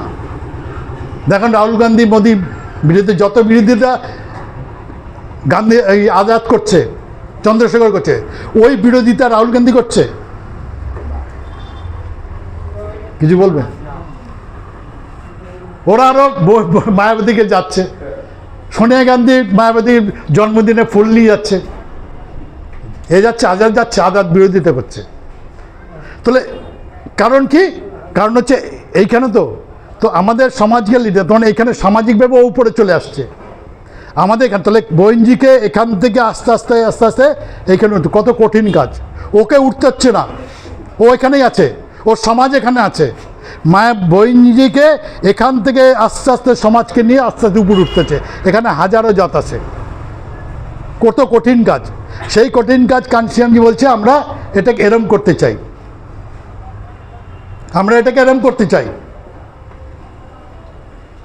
এই এরম করতে চাই বলে তাহলে ইকুয়ালিটি আসবে। তো এই করতে গেলে এদেরকে নামতে হবে, মমতাজিকে এখানে নামতে হবে, আমরা এখানে উঠবো। তাহলে এটা ওরা করবে না। তো এই যে কাজটা, এই কাজটা হচ্ছে কাঞ্চিরামজি বলছে যে এই যে ব্যাপারটা, এইটা আমাদের সমাজে এরা হচ্ছে গোলামগিরি মেইন কাজ। সেই জন্য কাঞ্চিরামজি যে এরা হচ্ছে, এদেরকে বলছে বিভিন্ন চামচা, স্টুজেস। কাঞ্চিরামজি এদেরকে বলছে স্টুজেস, ভ্যারাইটি স্টুজেস। যেমন সেই জন্য কাঞ্চিরামজি বলছে যে এদেরকে তুমি আঘাত করো না। কারণ যেমন মমতা ব্যানার্জি উপেন মিশ্র ছিল, ছুঁড়ে ফেলে দিচ্ছে, তাই তো? চামচ ছুঁড়ে ফেলে দিচ্ছে, অন্য চামচ নিছে, তাই তো? আবার দুলাল যদি বাদ দেয়, ওরা ছুঁড়ে ফেলে আর একটা চামচ নিয়ে নেবে। তো এদের চামচ আঘাত করে লাভ নেই, এদের ব্যাপারে বলো বুঝানোর জন্য। কিন্তু আঘাত করতে হবে কোথায়? মমতা ব্যানার্জি হাতকে। কোথায় হাত পাবো? আঘাত করতে পারবো যখন এখানে ভোটটা ব্যাংক তৈরি করব, তখনই আঘাত আসবো হাতে। তার আগে ওকে বলতে এখানে ভোট তৈরি না, এখানে মমতাকে গালি দিলাম, লাভটা কি? লাভ আছে? এখানে আমার ভোট নাই, আমরা 6টা ক্যান্ডিডেট দিতে পারিনি। কেন? যে ক্যান্ডিডেট তো আমার একজন বলছিল, কোথাকার ক্যান্ডিডেট কথা বলছিল একজন, দাঁড়া, ও মাদারিহাটে না, মাদারিহাটে না, হ্যাঁ মাদারিহাটে কোথায় দাঁড়ানোর কথা বলছে, আর না আরেক কোথায় যেন বলছিল এখানে। তাই বলছিলাম যে ওইখানে তোমার সমর্থন করার জন্য লোক আছে, মানে প্রস্তাবক থাকবে তো ওই বিধানসভায়, ক্যান্ডিডেটদের বাড়ি দিলাম আছে, একটা লোক আছে বিএসপি করে, বল তা তো নাই। তা তোমার আগে খুঁজতে হবে প্রস্তাবক, তারপর ভোট তো, তা তোমার ক্যান্ডিডেট দিয়ে লাভটা কি? তোমার সেখানে প্রস্তাবক নেই একটা, সেখানে একটা কমিটি নাই। এইখানে কোথায় নয়াটিতে বললো না, কোথায় যেন বললো, নয়াটিতে আসছে প্রস্তাবক, এরকম ব্যাপারটা। ঠিক আছে, তো আমাদের কি হচ্ছে, যদি মমতার এখানে বা মোদির এখানে আঘাত করতে হয়, তাহলে আমাদের আগে এই সমাজকে তৈরি করতে হবে, ভোট ব্যাংক, তবে গিয়ে ওর আঘাত লাগবে। ঠিক আছে, তো সেই জন্য আপনাদের কাছে মানে এই জায়গাটা বলছে যে আমাদের এই পে ব্যাক করে এখানে আসতে হবে এবং আমাদের সমাজটাকে, কারণ হচ্ছে আমাদের এরা ঠেলবে না, এখানে ঠেলে ক্ষতি, আমাদেরকে ঠেলতে হবে। তাহলে জাত করে এই জাতটাকে বলে, এবং কানসিয়ামজি যেটা আপনাদের বলি যে 2000 সালে কুয়ালালামপুরে যে দলিত সম্মেলন ছিল, সেই দলিত সম্মেলনে কুয়ালালামপুরে কানসিয়ামজি ইনভাইটেড ছিল, এবং ভারতবর্ষের পৃথিবীর সমস্ত দলিত লোকরা, বড় লোকরা, যারা কোট প্যান্ট ঠান্ডা ঘরে ঠান্ডা গাড়িতে ঘোরে পয়সাওয়ালা লোক, আমেরিকা, জাপান, কোলালামপুরে বুঝেন তো, কোলালামপুরে মিটিং করে বুঝেন, বড়, আর লন্ডন থেকে আসবে, ইংল্যান্ড থেকে, জার্মান থেকে, ইটালি থেকে, সমস্ত অস্ট্রেলিয়া থেকে আমাদের সমাজের লোক আছে দলিত। ঠিক আছে, তো সেই মিটিংয়ে কানসিয়ামজি ইনভাইট ছিল। তো কানসিয়ামজি সেখানে ডাকার পরে সেখানে একটা টেবিলে আলোচনা, প্রথম হচ্ছে ওই টেবিলে আলোচনা হচ্ছে দুটো সেশন, একটা হচ্ছে ওপেন সেশন আর এই ছিল। তো ডিসকাশন সেশনে ওদের বলছে, একটা আলোচনা বলছে যে আমাদের বাংলায় সেপারেট ইলেকটোরেট নিয়ে বাবা সাহেব যেটা 32 সের জন্য আন্দোলন করা দরকার বাংলায়, এইটা নিয়ে আলোচনা করছে বাংলায় ওটা। তো কানসিয়ামজি ওখানে কিছু না বলে সেপারেট ইলেকট্রিক যখন ওপেন সেশন হচ্ছে, তখন কানসিয়াম বলছে দেখো বাবা সাহেব যখন সেপারেট ইলেকট্রিক নিয়েছিল তখন হচ্ছে দেশে হচ্ছে ইংরেজ সরকার, তাই তো, সেই ইংরেজ সরকার থাকাকালীন বাবা সাহেব সেপারেট ইলেকট্রেট, আমাদের সমাজ সেপারেট ইলেকট্রেটটা রক্ষা করতে পারেনি ইংরেজ সরকার। আজকে যারা আমাদের রক্ষা করতে দেয়নি, সেই মনুবাদী বলেন, জাতিবাদী বলেন, তারা আজকে রাজ্যে ক্ষমতা আছে দেশের, তো তারা আমাকে সেপারেট ইলেকট্রেট দেবে? আন্দোলন করে দেবে না।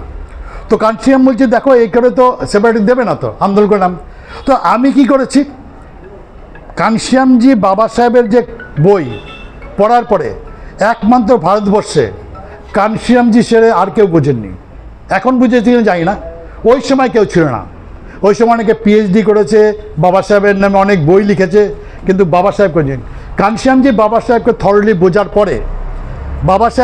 বোঝার পরে, কানসিয়ামজি ওখান থেকে শিখেছে যে আমাদের ছোট জাত বানিয়েছে জাত ব্যবস্থার মাধ্যমে, জাত তৈরি করে একজন ছোট বড় তৈরি করেছে, সেই জাতকে ব্যবহার করে বাবা সাহেব হাজার হাজার, এবং এই যে হাজার হাজার জাত তৈরি করেছে, সেই হাজার হাজার জাত তৈরি করতে ওদের কয়েকশো বছর সময় লেগেছে, 1000 বছর বেশি লেগেছে। বাবা সাহেব আম্বেদকর সেই জাতকে ইংরেজ সরকারের সহযোগিতায় একটা শিডিউল লিস্ট তৈরি করেছে, কয়েক হাজারখানি জাতি, শিডিউল ট্রাইব একটা লিস্ট করেছে। শিডিউল কাস্ট বললেই তখন একটা সেকশন চলে, সেখানে পণ্ড আছে, রাজবংশী আছে, মাউরি আছে, মুচি আছে, ম্যাথর আছে, নমশূদ্র আছে, এনো আছে, একসঙ্গে শিডিউল বললে সবাই চলে আসছে একটা সেকশন। শিডিউল ট্রাইব বলে সেরকম একটা সেকশন আসছে, অনেকগুলো জাতি, পশ্চিমবঙ্গে 40টা জাতি আছে শিডিউল ট্রাইবের। ওবিসি বললে একটা জাতি আছে, 3743টা জাতি আছে। তো এই যে জাতগুলোকে শূদ্র সমাজকে 3টে সেকশন নিয়ে এসছে, আর একটা মাইনরিটি সমাজ আছে। তো এই যে মাইনরিটি সমাজ এই যে 4টে সেকশন নিয়ে আসছে, এটা বাবা সাহেবের করতো, সেটা বাবা সাহেব তার এক জীবনে করেছে।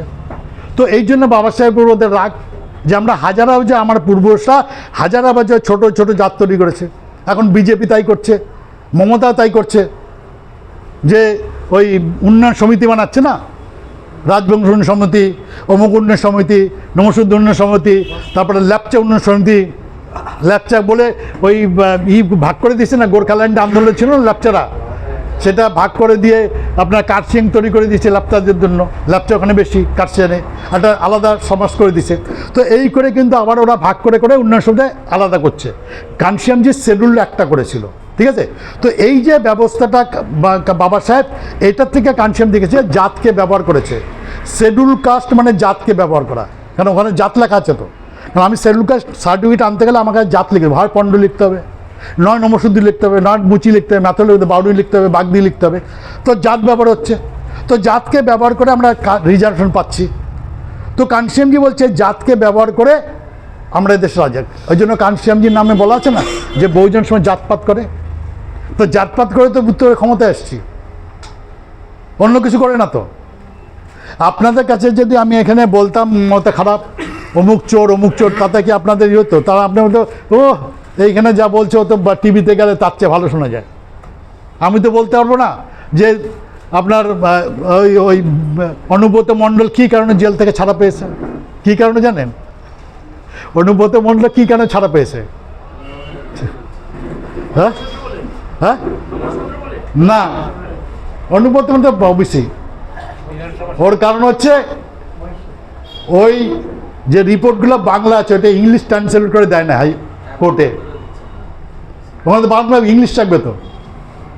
এইটা এখানকার লোকরা যারা আছে তারা ইংলিশ ট্রান্সলেট মানে ইচ্ছা করে দেয়নি তো, এই কারণে জাল থেকে ওই জামিন পেয়ে গেছে, পেপারেই বেরিয়েছিল। মানে এগুলো তো পাবেন, কিন্তু আমার কাছে কি পাবেন? আমাদের লোক বলতে পারবেন কি? তো এরকম করে কিন্তু তাহলে আমরা ওই কথা বলতে আপনি টিভিতে গেলে এখানে কিন্তু এই যে কথাগুলো বললে এইটা কিন্তু কোথায় গেলে পাবেন না। প্রেরণা যেটা ইতিহাসে যে প্রেরণা দেয়, তো সেই জন্য আমাদের যে সমাজ ইতিহাস আমাদের দেখতে হবে আমাদের পূর্বপুরুষ শত্রু বেঁচে আছে না মারা গেছে। যদি বেঁচে থাকে তাহলে তাদের সংঘর্ষ আমাদের পূর্বপুরুষদের কারণ আমরা সেই লাভ পেয়েছি, সেই জন্য আমাদের করছি। সেই জন্য কানসিয়ামজি বলছেন আমাদের সমাজটা এরকম করতে গেলে আমাদের বাবা সাহেবের কথা পাওয়া যায়। সেই জন্য কানসিয়ামজি বলছে যে আমি জাতকে ব্যবহার করে এই দেশের ক্ষমতায় এসেছি, উত্তরপ্রদেশ এসেছি, তখন এসে গেছে তো ক্ষমতা হয়ে গেছে। তো কানসিয়ামজি বলছে যে এই জাতকে ব্যবহার করে যদি আমরা ক্ষমতায় যাই, পার্লামেন্টে যাই জাতকে ব্যবহার করে, তো জাতকে ব্যবহার ক্ষমতা হলে তাহলে ক্ষতি কার হবে? মমতা ব্যানার্জি। তাহলে ওরা জাত বানিয়েছে ওদের পূর্বপুরুষরা, তো জাতকে ব্যবহার করে যদি দুই তালোয়ার দুই দিকে কাটছে, বাবা সাহেব তাই করছে, জাতকে ব্যবহার ছোটো জাত বানাচ্ছ, আর জাতকে ছোটো জাত বললে তোমাকে রিজার্ভেশন দিতে হচ্ছে। বাবা সাহেব বলছে যে কানসিয়াম বলছে যে জাত ব্যবহারটা আমি ছোটো জাত, যেই তুমি আমার ছোটো জাত বলছো সঙ্গে সঙ্গে আমার রিজার্ভেশন দিতে হবে। তোমার দুই দিকে ধার আছে, ছোটো জাত বলে ধার আছে আর একদিকে রিজার্ভ। তো কানসিয়াম যে সেই জাতকে ব্যবহার করে ক্ষমতা গেছে, তো আমরা যদি জাতকে ব্যবহার করে ক্ষমতায় যেতে পারি তখন আমাদের জাত ক্ষমতা। ওখানে ছিল যে কাস্টলেস সোসাইটি, মানে ইসে আপনার কুয়ালালামপুরে মিটিংয়ে ছিল কাস্টলেস সোসাইটি, জাত ব্যবস্থা কী করে ধ্বংস করা যায়। তো কানসিয়ামের যে জাত ব্যবস্থা আমাদের ধ্বংস করতে হবে না, আমাদের কাজ জাতকে ব্যবহার করা, জাত তৈরি করো। যেমন আমি এখন থেকে যদি আমার জিজ্ঞেস করে বেড়াই কি আমি চণ্ডাল, দেখবেন আর আমার সামনে কেউ কথা বলবে না, যত বড় ব্রাহ্মণ থাকো কেউ কথা বলবে। কেন বলবেন জানে? ও চণ্ডাল পেলো কোথায়? তার মানে ও হিস্ট্রি জানে। এর সামনে যদি মুখ খুলে তাহলে সর্বনাশ কেস আমার। আর আপনি যদি জাত লুকান আপনাদের উল্টাপাল্টা গালি দিয়ে যাবে, এই সেলুকাস্টার জাত নিয়ে গেল অমুক। কিন্তু যেই বলবেন চণ্ডাল আমি, তখন আর দেখুন মুখ থেকে আর সেলুকাস্টার জাত নিয়ে গেল অমুক নিল, এরা অযোগ্য, এরাই আর বলবে না, আর বলবে না। কিন্তু তো কানসিয়াম যে জাতকে ব্যবহার করে যদি আমরা ক্ষমতায় যাই, তো জাত নিয়ে ক্ষতি হচ্ছে ওদের। তখন যারা জাত বানিয়েছে তারাই রাস্তায় নামবে বলবে জাত ভালো না, একে খতম করো। যারা বানিয়েছে এখনো পর্যন্ত ওরা লাভ পাচ্ছে, তাই কেউ বলে না, বলছে জাত নাই বলছে, কিন্তু জাত খতম করতে হবে বলে না কেউ। বলে সম্মেলন আছে, মিটিং আছে, জাত খতম করতে হবে, মিটিং আছে তৃণমূলের যে কোনো মিটিং, ওখানে হয়তো বেশি সেল করে জাতপাত নাই, কেউ জিজ্ঞেস করলে বলবে, মুখে বলবে না, এমনি বলবে না, কেউ জিজ্ঞেস করলে বলবে। তো কিন্তু যখনই আমরা জাতকে ব্যবহার করে ক্ষমতায় যাব, তার মানে এরা সব দুর্বল এবং মুসলিম সমাজও দুর্বল। 700 বছর ক্ষমতা ছিল, যারা এই দেশে রাজত্ব করতো তারা আছে ভিক্ষা চাচ্ছে, তাই তো নাকি? সেফগার্ড চাচ্ছে, তাই তো, রক্ষা করো। এদের কাছে গিয়ে রক্ষা করো বলছে, তাই তো, রাহুল গান্ধীর কাছে কখন যদি, তাই তো। তো রাজা ছিল যারা 700 বছর, তারা আজকে ভিখারি, তাই তো, দুর্বল তাহলে। আর আমরাও ভিখারি, তাই তো, আমরা দুর্বল। তো আমরা যদি ভাইচারা বানাই,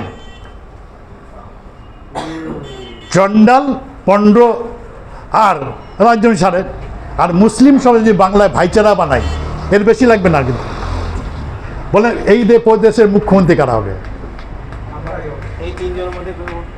তাই তো, চণ্ডালের মধ্যে জেলে আসছে প্রামাণিকের সব চণ্ডালেরা, ওই যে এরা কাজ করতো না। তো এরা যদি ভাইচারা বানায়, এখানকার বাঙালি মুসলিম যারা আছে, ফিদা হাকিম আসবে না, কিন্তু আমাদের যিনি আছেন মশিয়ার রহমান হালদার, আচ্ছা বলেন তো হালদার কি পাকিস্তানে আছে কারো? খুঁজে বেড়ান তো, আফগানিস্তান চলে যান, কাবুল চলে যান, কান্দাহার চলে যান, যেখান থেকে মুসলিমরা আসছে, তাই তো? কার হালদার নাম আছে বলেন? তাহলে ব্লাডে কানেক্টেড আছে তো, আমি হাওলাদার উনি হালদার, তাই তো? কানেক্টেড আছে, ডিএনএ মিলে যাবে, মিলবে না? ডিএনএ মিলবে তো, পণ্ডদের সঙ্গে দেখেন ডিএনএ মিলে যাবে, কেন হালদার পণ্ডকর্ত্রী আছে, পণ্ড আছে না, হালদার আছে না, অরবিন্দ হালদার, ডিএনএ মিলাই দেখো, ডিএনএ দেখো, মিলাই দেখো একই হবে। কিন্তু ফিদা হাকিম এসব মেনবে না। ফিদা হাকিম হচ্ছে মমতা ব্যানার্জির রিলেটিভ, হ্যাঁ হ্যাঁ, মাস্টার ভাই, ঠিক আছে, ঠিক আছে। কারণ আমাদের সমাজ তো বোঝে না, তাহলে এগুলো জানবো কোথায়? এখানে কোনো পেপারে পাওয়া যাবে না। আজকে আমি বলছি কেন, কানসিয়ামজি কারণে। তো এবার হচ্ছে যেখানে যা আসল কথা শর্টে সেরে দেবো। কানসিয়ামজি বলছে যে আমরা ক্ষমতা আসলে কি করব, আমাদের কাছে রিসোর্স কি? বলে আমাদের দেশে কোনো রিসোর্স অভাব নাই, আমরা ক্ষমতা আসলে একটা লোকও বেকার থাকবে না, আর একটা লোক না খেয়ে থাকবে না, কেউ বলবে না যে খাবার দিতে হবে। কেন ভারতবর্ষে এমন একটা জায়গা, যে জায়গায় খাবারের কোনো অভাব নাই। পশ্চিমবঙ্গে আজকে 8 কোটি আছে, আরও যদি 5 কোটি বাড়ে, তাতে পশ্চিমবঙ্গে যা ভূমির কারণ সেখানে সে ওজন রক্ষা করতে পারবে, ক্যাপাসিটি আছে। বাংলাদেশে এখন 2টো ফসল এক জায়গায় জমিতে হয় না, নিচে মাছ চাষ করে উপরে ফসল হচ্ছে।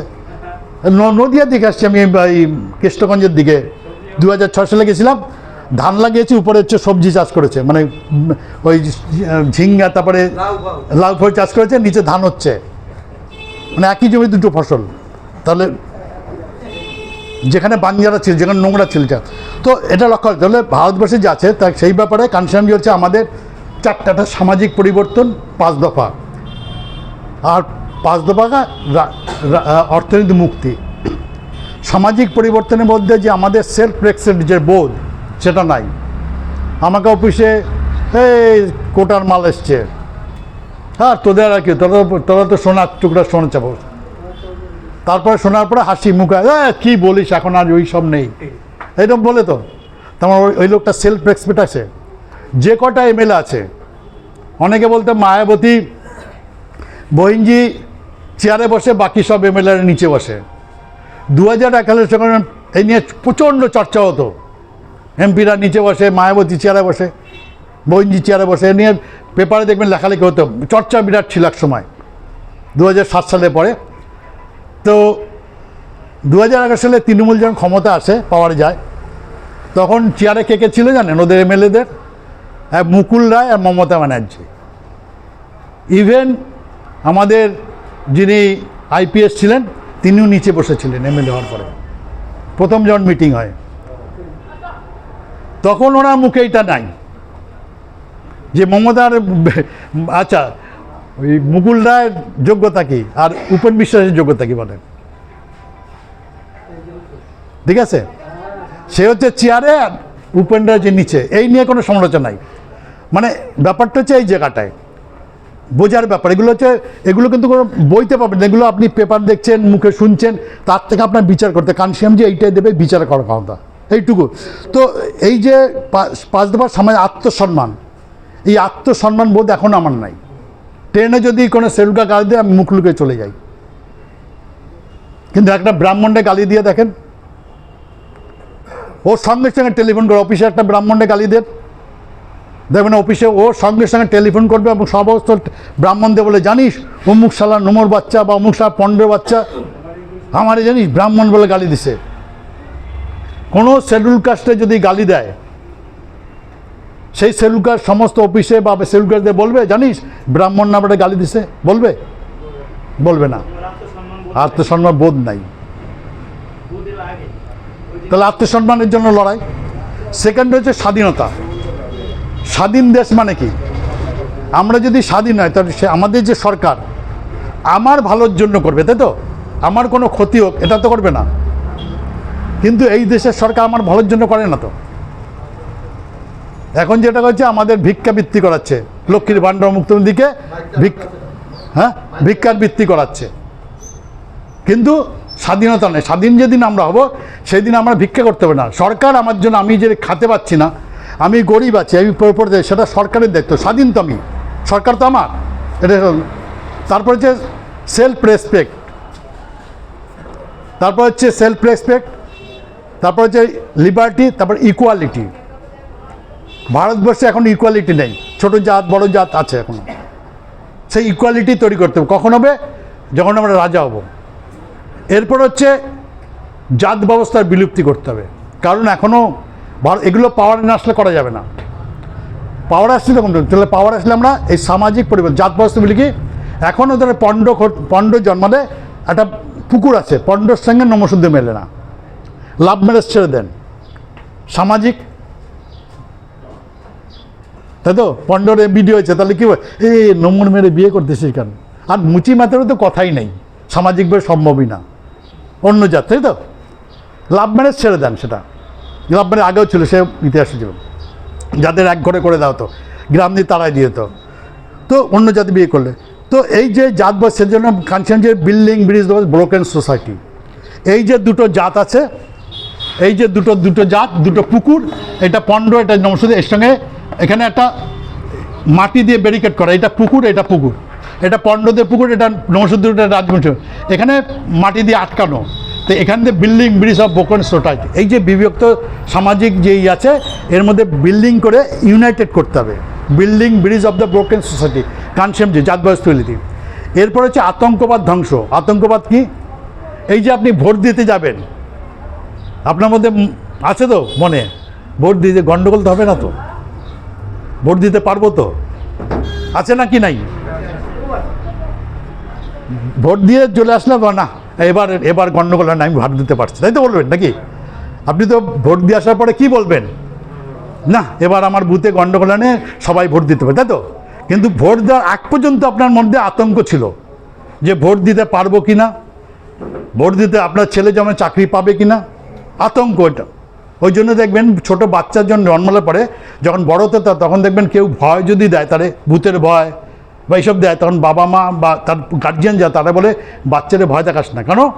ও যদি ভয় পেয়ে ব্রেনে ঢুকে যায়, তো ওর যে বিকাশ, এটা কিন্তু হবে না, ডেভেলপমেন্ট ডিস্ট্রয় হয়ে যাবে বাচ্চাটার। মানে ওই যে ভয়টা, ওটা সারা জীবন থাকবে, ওকে কুড়ে খাবে, ওর ব্রেন ডেভেলপমেন্ট যেটা স্বাভাবিক সেটা। সেই জন্য দেখবেন বাচ্চারা, মা বাবা যারা বয়স্ক থাকে, তারা বলে বাচ্চারা ভয় দেখাস না, কারণ হচ্ছে এইটা। তো এই যে আতঙ্কবাদ, প্রতিটা মুহূর্তে আপনি আতঙ্ক, আপনি এখান থেকে ট্রেনে যাবেন, তো আপনার থাকবে, আরে ট্রেনে যাব, কিছু গণ্ডগোল নাকি, আরে ভিড় আছে তো, আছে না, আরে আজকে মানে এই যে আতঙ্ক আপনার মধ্যে কন্টিনিউ, কিন্তু আপনাকে আতঙ্ক কাজ করছে। তো এইটাকে ধ্বংস করার জন্য এই আতঙ্কবাদ ধ্বংস করতে হবে আপনার পাওয়ার, যাতে আপনার মধ্যে কোনো রকম আতঙ্ক না থাকে যে আপনার ছেলে কি খাবে, আপনি মারা গেলে কি হবে। এর জন্য সরকার আছেই, এই যে আতঙ্কবাদ, এটাকে ধ্বংস। এটা হলো সামাজিক পরিবর্তন, self respect, liberty, equality, annihilation of caste and atrocities, যেটা ধ্বংস করার জন্য, ঠিক আছে, ডিস্ট্রয় অ্যাট্রোসিটিস। এরপরে গেল সামাজিক পরিবর্তন, আর্থিক মুক্তি কীভাবে আসবে। প্রথম হচ্ছে কিষাণ মজদুর আন্দোলন, ভারতীয় কিষাণ মজদুর আন্দোলন, ভারতীয় সাপাই মজদুর আন্দোলন, ভারতীয় শরণার্থী আন্দোলন, ভারতীয় দস্তকার আন্দোলন, ভারতীয় ভাগিদারি আন্দোলন। তার মানে এই যে পাঁচটা যে আর্থিক সমাধান, এই যে অর্থনৈতিক মুক্তি, এটা হচ্ছে যতক্ষণ আমি ক্ষমতা না যাব ততক্ষণ করা যাবে। কিষাণ মজদুর আন্দোলন, কানসিরামজি তখন বলতো যে আমাদের দেশে কিষাণ মজদুর আন্দোলন আছে, টিকায়ত আন্দোলন বলে না, কিষাণ মজদুর হচ্ছে না, ওদের ডিমান্ড কি?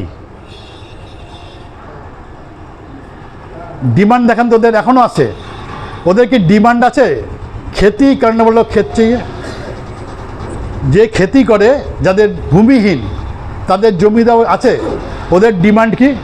জলের দাম কমাও, বিদ্যুতের দাম কমাও, ধানের দাম বাড়াও, তাই তো, লেবারের দাম কমাও, লেবার বেশি দাম হয়ে গেছে, তাই তো, এই তো ডিমান্ড ওদের। কিন্তু ওদের ডিমান্ড কিন্তু কখনো নাই যে যারা জমি নাই কিন্তু জমির উপর নির্ভরশীল, ক্ষেত মজুর, তাদের জমি দাও। खेती करने वाले को ना, खेत मजदूर खेती करने वाले को खेत चाहिए।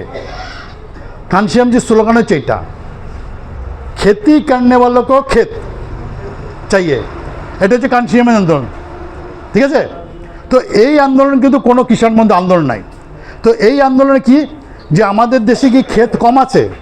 কানশিয়ামজি ওই সময় বলতো যে ভারতবর্ষে সেন্ট্রাল গভর্নমেন্ট রিপোর্ট 80 সালের রিপোর্টে বলছে যে ভারতবর্ষে 42 কোটি হেক্টর জমি চাষ হয়, যেটা আমরা 100 কোটি লোক খেয়ে থাকতাম। এখন তো 140, তো এখনও 140 খেয়ে থাকি। তার চাষ কত হয়? ওই সময় বলছে 42 কোটি হেক্টর জমি, কিন্তু সরকারের কাছে চাষযোগ্য জমি বসে আছে কত? 90 কোটি হেক্টর জমি ওই সময়। এবং ওই সময় সে নরসিংহা গভর্নমেন্টের সময় একটা রিপোর্ট বেরিয়েছিল, 50 লক্ষ হেক্টর জমি চাষের অভাবে নষ্ট হয়ে যাচ্ছে দেখে, জমি ক্ষতি হয়ে যাচ্ছে, গাছ লাগানো হচ্ছে। নরসিংহার সময় 91 সময় পেপারে বেরিয়েছিল যে জমি নষ্ট হওয়ার জন্য 50 লক্ষ পার ইয়ার। গভর্নমেন্ট রিপোর্ট 91 সালের রিপোর্টে বলছে পার ইয়ার 91 সালের রিপোর্টে বলছে পার ইয়ার 50 লক্ষ হেক্টর জমি চাষ না করার জন্য, যেমন চাষ না করলে অনুর্বর হয়ে যেত, বাঞ্জারা হয়ে যায়, যেমন ঠাকুরনগর, বেতাই, তারপরে আপনার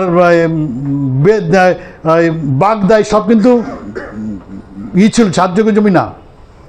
এখানে বাংলাদেশের মানে পাকিস্তানের যারা লোক এসে চাষ করে করে এখন সোনা ফলছে ঠাকুরনগর। তাই আগে কিন্তু ছিল না এটা, মানে মানে পতিত জমি ছিল, যেটা কানিষ্ঠে বাবা সাহেব এই গুরুচাঁদ ঠাকুর যাদের বলতো পতিত। পতিত মানে যেখানে কোনো ফসল উৎপাদন হয় না। পতিত মানে কি? পতিত জমি মানে যেখান থেকে কোনো কিছু উৎপাদন, তার মানে বাবা গুরুচাঁদ ঠাকুর আমাদের সমাজকে বলে পতিত সমাজ বলতো, কারণ এখান থেকে কোনো ফসল উৎপাদন হয় না। এরা খায় দেয়, বাচ্চা জন্মগ্রহণ করে, বাস এদের জীবন শেষ, তাই তো? এদের জীবন শেষ, পশুর সঙ্গে তুলনা করতো। আর এদের বলছে পতিত সমাজ, মানে এদের থেকে কিছু পতিত জমি আর পতিত সমাজ সেম ক্যাটাগরি, মানে এর থেকে কোনো উৎপাদন। তো এই পতিত জমি হচ্ছে, কিন্তু ওই জমিটা যাদের জমি না তাদের দিচ্ছে না। নরসিংহা গভর্নমেন্টের সময় কানসিয়ামজি তখন বলছিল, তো এই যে জমি যদি দেয় তাহলে জমির অভাব নাই। যা জমি, তার মানে কি আমরা তো বেঁচে আছি, তো আমাদের যাদের জমি নাই তাহলে 90 কোটি হেক্টর জমি, আগে ছিল 42 কোটি চাষ হচ্ছে, তো 90 কোটি জমি দেয়। জমি কোথায় আছে? যেমন আপনি ভিন্ড অঞ্চলে চলে যান, আপনি তরাইতে যান, কানসিয়াম বলছে এই সব জায়গায় ভিন্ডে হচ্ছে একটু লবণ, জল কম লাগে, কিন্তু ওখানে অয়েল সিড, বাদাম, সর্ষা তেল, যেটা তিল, জল কম লাগে, প্রচুর অয়েল ছিল, কিন্তু ওখানে জমিটা যেমন ওই জমিটা একটু উর্বর আছে, কোথায় উঁচু নিচু এরকম আছে, শুধু ওটা সমান করে দিতে হবে, আর জল কমটা ওগুলো হয় যায় সঙ্গে সঙ্গে। তাহলে ওইগুলো যদি ডেভেলপ করে, ফাঁকা জমি মাইলের পর, আপনি চম্বল এড়িয়ে যান, আগ্রা থেকে ওখানে মাইলের পর আপনি ফাঁকা জমি দেখুন, কি উঁচু নিচু উঁচু নিচু, ওইটা সমান করতে হবে। জলের অভাব নেই, তিস্তা আছে, আপনার চম্বল নদী আছে, করে দিলে আপনার ওখানে অয়েল সিড হবে, সে অয়েল সিডের মোটা মোটা শস্য হবে, বাদাম হবে। যেমন মালখানগিরি বাদাম চাষ করে, একটু জল হলে বাদাম, সে লাখ লাখ টাকার বাদাম হবে জমিতে মালখানগিরিতে, আমাদের নমসুন্দর এরিয়া, রিফিউজি এরিয়া। তো এইটা গেল। তরাই অঞ্চল যেটা আছে, তরাই অঞ্চল মানে হচ্ছে হিমালয়ের পাদদেশে, ওখানে জলের প্রয়োজন না, ওখানে আখের হতে পারে, মাইল কে মাইল পড়েছে আখ হতে পারে। এবার আখ যদি চাষ হয়, কানসিয়ামজি বলছেন যে আমি 1000, প্রথম দিকে বলতো, পরে আর বলতো না, 1000 একরে একটা ফার্ম বানালাম আখ চাষের। এবার কী কী দরকার ফার্মে? ট্র্যাক্টর লাগবে তো, লোক লাগবে তো, ট্র্যাক্টর চালানো লোক লাগবে, তাই তো? জল মেশিন চালানো লোক লাগবে, ওদের ডাক্তার লাগবে, ইঞ্জিনিয়ার লাগবে। এবার 10,000 যদি একটা ফার্ম হয়, প্রচুর লোক লাগবে। তার সঙ্গে 10,000 করে যদি 1000 একরে যদি হয়, 10,000 একরে একটা পেপার মিল লাগে। আখের যে ছোবাটা, ওটা পেপার মিলের কাজে লাগে, তাহলে পেপার মিল হলো। ইলেকট্রিসিটি কোথায় আসবে? বলে হিমালয় থেকে হাজার হাজার তোমার ছোট ছোট নদী নেমেছে, অল্প ছোট ছোট। ওই নদীকে যদি আমি টারবাইন বসাই, 1 মেগাওয়াট 2 মেগাওয়াটের ছোট ছোট, 1/2 মেগাওয়াট টারবাইন বসাই, জলের প্রয়োজন নাই, ওই জলটাই আমি ওখান থেকে ইলেকট্রিসিটি বের করতে পারি। ওরা কেন করে না এই টারবাইন? কারণ হচ্ছে ওখানে প্রফিট নেই, তো চুরি করতে পারবে না, তো বানাই দিলে হয়ে গেল, থার্মাল পরে চুরি আছে, কয়লা লাগবে, অমুক লাগবে, তমুকগুলো চুরি করা যাবে। তো ওই যে ওখান থেকে আসবে, ওখানে তাহলে ওখানে অনেক কিছু হয়ে যাবে। তো এই যে জমি দিলে পরে আমরা প্রায় যদি হিসাব করি তাহলে এক একজনের প্রায় 25 একর করে 25 বিঘা জমি পেয়ে যাই, মানে হিসাব যদি করে আমাদের লোক সংখ্যা দিয়ে, আমাদের লোক যারা নাই। তো এই যে যদি করে তাহলে অসুবিধা কাদের? অসুবিধা হচ্ছে ভিপি সিংয়ের, কারণ 8,500 একর মান্ডা রাজা একর জমি পার্সোনাল নাই, ওটা করা আছে হচ্ছে ট্রাস্ট করা আছে। তো ওই জমি চাষ করে কে? ভিপি সিংয়ের পরিবার চাষ করে, আমাদের লোক চাষ করে। তো আমাদের লোকের যে জমি দিয়ে দেওয়া হয়, তো ওর জমিকে চাষ করবে? লোক নাই, এমনি বাঞ্জারা হয়ে যাবে। তো সরকার হচ্ছে ওদের, ভিপি সিংও প্রাইম মিনিস্টার হয়েছে, তো ও এটা করবে? তো ওই জন্য জমি দেয় না। তো এই হচ্ছে এই যে জমিগুলো যদি দিয়ে দেয় তাহলে আমাদের অভাব না। এর সঙ্গে সঙ্গে আপনাদের ইন্ডাস্ট্রিয়াল ডেভেলপ করে যাবে, সঙ্গে সঙ্গে চাকরি লাগবে। তো ওই যে ফার্মগুলো যদি করে, কৃষকের যেমন ইঞ্জিনিয়ারও লাগবে। তো ওইগুলো করলে আমাদের লোক, সমস্ত লোক, এর জন্য বাড়ি যেতে হবে না। তো এই একটা হচ্ছে কিষাণ মজদুর আন্দোলন, এবং তার কথা হচ্ছে কিষাণ মজদুর আন্দোলন হচ্ছে খেতি কেন বলে ক্ষেত চাই, যে চাষ করে তার জমি চাই নিজস্ব। সেই জন্য উত্তরপ্রদেশে বঞ্জি আসার পরে ম্যাক্সিমাম আমাদের সমাজের লোকদের 1 একর দিলেও দিয়ে দিছে। উত্তরে যান যে এখন ওই জমিহীন লোক খুব কম পাবেন উত্তরপ্রদেশে। বঞ্জি আসার পরে যেমন দখল দিয়ে দিছে, প্লাস যাদের জমি ছিল না তাদের 1 একর 2 একর জমি তাদের প্রত্যেকের দিয়ে দিয়েছে। তো এই যেমন জায়গাটা আছে, তো এইটা হচ্ছে কিষাণ মজদুর আন্দোলন, খেতি কারণ বলো ক্ষেত চাইয়ে। এরপর হচ্ছে যেমন এরপর হচ্ছে সাপাই মজদুর আন্দোলন। সাপাই মজদুর কি? যেমন একটা কমিউনিটি আছে ভাঙ্গি, ম্যাথর, এখানে তারপরে মাং, তারপরে হচ্ছে বাল্মীকি, এদের বংশধরের কাজ হচ্ছে ম্যাথর, মানে নোংরা পরিষ্কার করা। বললেন যে পরবর্তীকালে কাঞ্চনজি আর বলেননি, এই যে সিস্টেমগুলো পরে আর লোক অন্যরকম হয়ে গেছে। তো এইগুলো তো প্ল্যানিং সেট, পরের দিকে আর এগুলো করতো না। যখন ক্যাটাকাম প্রথম দিকে করতো তখন এইগুলোই করতো মুভমেন্টটাকে, যে আমরা আসলে কি করব।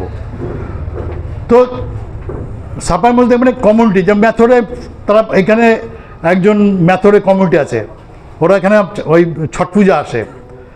তা এবারে এসছে কুমুদ্দা, আমি ছিলাম না, কুমুদ্দা ছিল, এসে বলছে আমরা সব ম্যাথর ছট পূজায় দেন। তা কুমুদ্দা বলছে আমরা তো চণ্ডাল। ও মুখ ঘুরে চলে গেছে।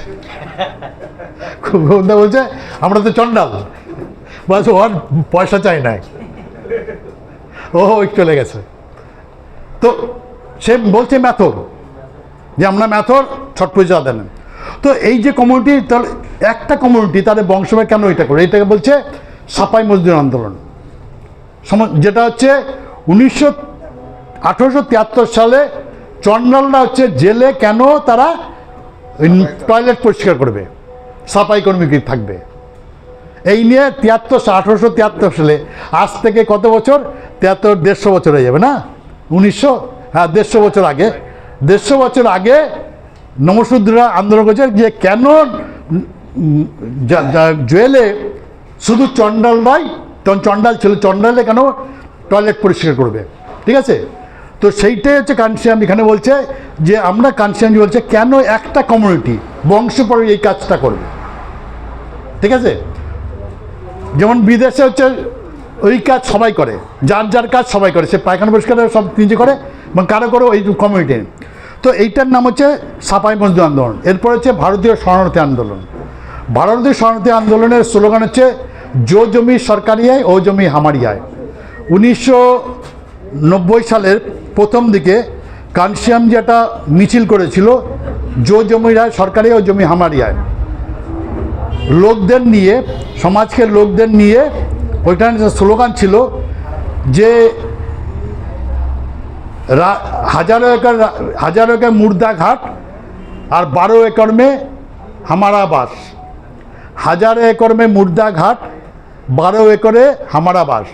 মানে দিল্লিতে যেমন ইন্দিরা গান্ধী, রাজীব গান্ধী রাজঘাটে, গান্ধী এদের যে সমাধি সেটা 1000 একর, 1000 গজ, ঠিক আছে। আর 12 গজ মানে হচ্ছে 3/4, এটা 12 গজ বলে, একদিকে 3 একদিকে 4। তো ওদের জন্য মুর্দাঘাট মানে মরে যাওয়ার পরে ওদের 1000 একর।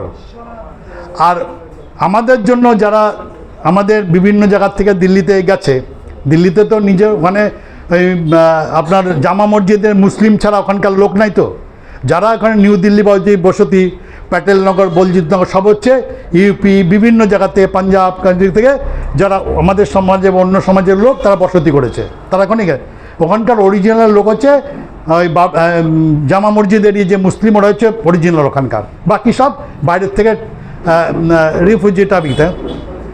তো ওদের জন্য, আমাদের সমাজের জন্য 12 গজ মানে 3 গজ বাই 4 গজ করে দেখবেন দিল্লিতে কোনো দেয়াল নাই, সব কমন দেয়াল, ওইগুলো জমি, ঠিক আছে, 12 গজ।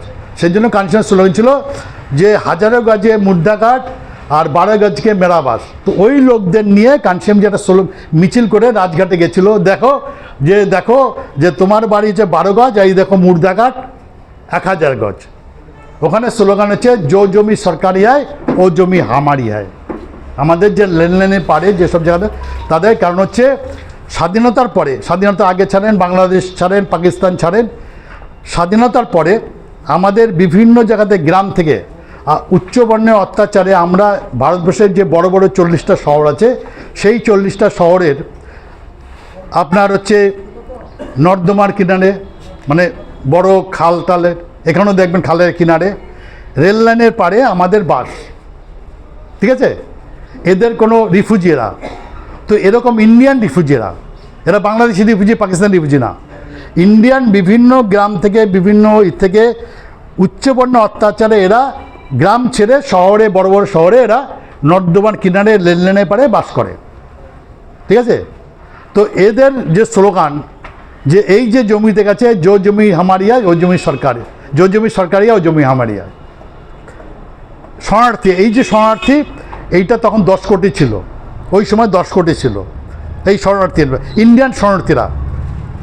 এটা হচ্ছে এই কথা কিন্তু কোনো বলে বাংলাদেশের 2 কোটি এসে মুখ আসছে তমুক, এটা হচ্ছে ইন্ডিয়ান শরণার্থী, এই কথা কিন্তু বলে না কেউ। তো এই যে ইন্ডিয়ান শরণার্থী, এদের রিহ্যাবিলিটেট করা, এদেরকেই করা, এরা কি করে খায়, এরা নোংরা টোংরা কাপড় জমা বা নোংরা করে তাই বিক্রি করে, এদের খাবারের কোনো অসুবিধা নেই, এরা ওই নোংরা টোংরা করে যে কোনো কারখানায় করে, ছোটো করে কারখানায় করে এদের পেট চালায়, কিন্তু এদের থাকার জায়গা নেই, এরা নোংরা জায়গা থাকে। সেই জন্য হচ্ছে এদের স্লোগান হচ্ছে জো জমি সরকারি আয় ও জমি হামারি আয়। ফোর্থ হচ্ছে 10 টাকার আন্দোলন। 10 টাকা কি, যেটা ওবিসিতে বলা হয় পাল কমিউনিটি, নাথ কমিউনিটি, তারপরে যুগী কমিউনিটি, তারপরে হচ্ছে আপনার দেবনাথ কমিউনিটি, এরকম বিভিন্ন কমিউনিটি। যেমন আমাদের মনে আছে যারা বাংলা ছিল, যে আমাদের ওখানে যারা পাল, যারা কুমার পাল, হাড়ি, আগে তো থালা ছিল হচ্ছে, হাড়ি বলেন, থালা বলেন, সব কিছু মাটির ছিল। তো সারা বছর ধরে পালরা বানানো মানে অর্ডার আগে থাকতো যে অমুক বাড়িতে ওই সময় এতগুলো হাড়ি, এতগুলো থালা দিতে হবে। যখন ধান উঠতো তখন নৌকায় করে এগুলো নিয়ে আসতো, সেই বাড়িতে দিল, আর ওখান থেকে ধান নিয়ে যেত। এদের লেখাপড়া করার দরকার ছিল না, প্লাস এদের জমির দরকার ছিল না, ওই কাজ করতো। 10 টাকার এরা পাল কমিউনিটি, এরা এই কাজগুলো করতো।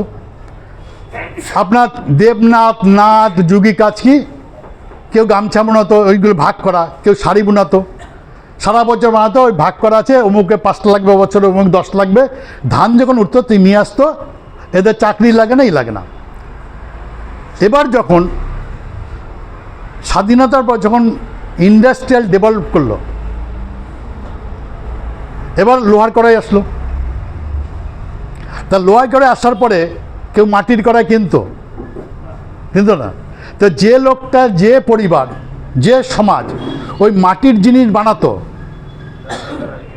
তারা তো বেকার হয়ে গেল। তো সরকার কি ওই লোহার কড়াই যে লাইসেন্স বানানোর, অথবা লোহার কড়াই যে কারখানা বানিয়েছে, সেইখানে কি ওদের চাকরি দিয়েছে? দেয়নি। তো ওই সমাজটা বেকার হয়ে গেল। তো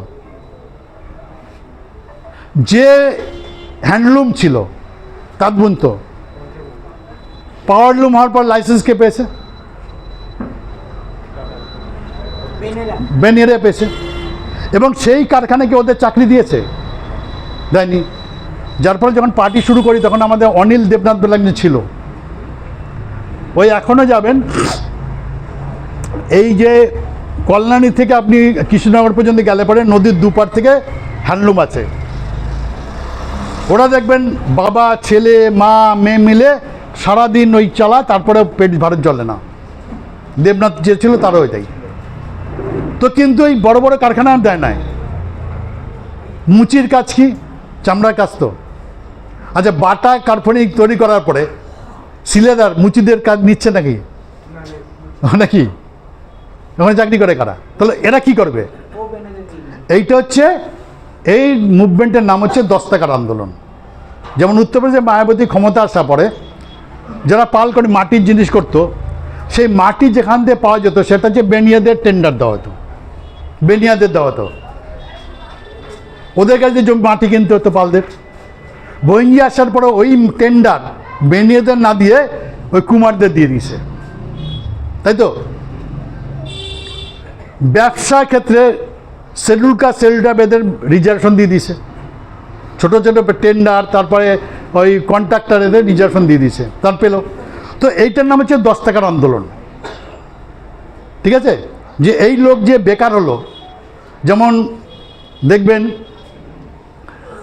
সুরি শাহ আছে একটা, আর বৈদ্য শাহ বলে। বৈদ্য শাহের ব্যবসা কি? হাটে যে ব্যবসার দোকান ছিল তারা হচ্ছে বৈদ্য শাহ, কিন্তু সুরি শাহদের কাজ হচ্ছে মদের ব্যবসা করা। ইংরেজ যেমন ওরা বলো পয়সা হয়ে গেছে জমিদারদের মধ্যে। আমাদের যেমন ছিল সুরি শাহ, ছিল ওর নাম কি, মুকুল শাহ। ওর বাড়িতে গেলে বিরাট জমিদারের বাড়ি, মানে ঢুকলে পরে মানে ওদের পরিবারের ফ্যামিলির ঘর না, চাকর বাকর এদের বাড়ি পুরো এরিয়া। ওটার পরে গিয়ে ওদের ফ্যামিলি বাড়ি, যেখানে ওরা থাকে, জমিদারের বাড়ির মতন, মানে বাহার বাড়ি আর অন্দর বাড়ি। আমরা যেমন যেতাম ওই বাহারের বাড়িতে মিটিং করতাম। ঠিক আছে? ওই যে যাদের চাকর বাকর গেটম্যান এদের থাকার জন্য এরকম অনেক ঘর লালার থাকার জন্য, এটা সুরিশা। কিন্তু ওই অঞ্চলে আপনার ওই অঞ্চলে বিরাট বাড়ি, অনেক মানে 5-10-12 বিঘে নিয়ে বাড়ি। ওই আপনার ওই ওটা হচ্ছে ওই সোনার দোকান এরিয়াটা, সোনার দোকান বউবাজার এরিয়ার ওই পিছনে থাকে, ওই সুবোধ মল্লিক স্কোয়ারের পাশে বিরাট 10-12 বিঘা নিয়ে জমি। হ্যালো, মিটিং আছে, একটু পরে বলছি। ঠিক। তো এই যে লোকগুলো যে মানে এই যে মিটা এই যে এটা হচ্ছে 10 টাকার আন্দোলন। তো আমাদের ক্ষমতা আসলে পরে এই যে যারা এর উপর নির্ভরশীল, যাদের চাকরি, এদেরকে প্রভিশন, কারণ এরা তো চাকরি হারাচ্ছে। তো পাল কমিটির অবস্থা দেখে আসছেন, এদের অবস্থা খুব খারাপ। দেবনাথ নাথ যুগে এদের অবস্থা খুব খারাপ। এদেরকে 10 টাকার আন্দোলন। এরপরে 5 নম্বরে যেটা হচ্ছে সেটা হচ্ছে আপনার হচ্ছে ভাগিদারি আন্দোলন। সেটা নিয়ে হচ্ছে যার যত সংখ্যা বাড়ি তার তত ভাগিদারি, মানে যে সমাজ যতখানি সব ক্ষেত্রে, সে জমির ক্ষেত্রে চাকরির ক্ষেত্রে, যখন এই জায়গাটা চলে আসবে তখন কোনো জাতপাত থাকবে, হিংসাও থাকবে না, ইকুয়ালিটি। তো যে মুসলিমরা যে 10.5 থাকে, পশ্চিমবঙ্গে যে 30 থাকে, তাদের 30% তারা চাকরি করবে, তাদের জমি বা তাদের যে কোনো ব্যবসা সব 30% পেয়ে যাবে। তাহলে কোনো দাঙ্গা থাকবে? কোনোই থাকবে? শিডিউল কাস্টে যা ব্রাহ্মণদের যা পাওনা, ইকুয়ালিটি। তখন আর ওই মানে যখন এইরকম ইকুয়ালিটি চলে তখন রিজার্ভেশন লাগবে না। এবং বাবা সাহেবের রিজার্ভেশন হচ্ছে, অনেকে বলে রিজার্ভেশন 10 বছর ছিল না, ওটা পলিটিক্যাল রিজার্ভেশন 10 বছর ছিল।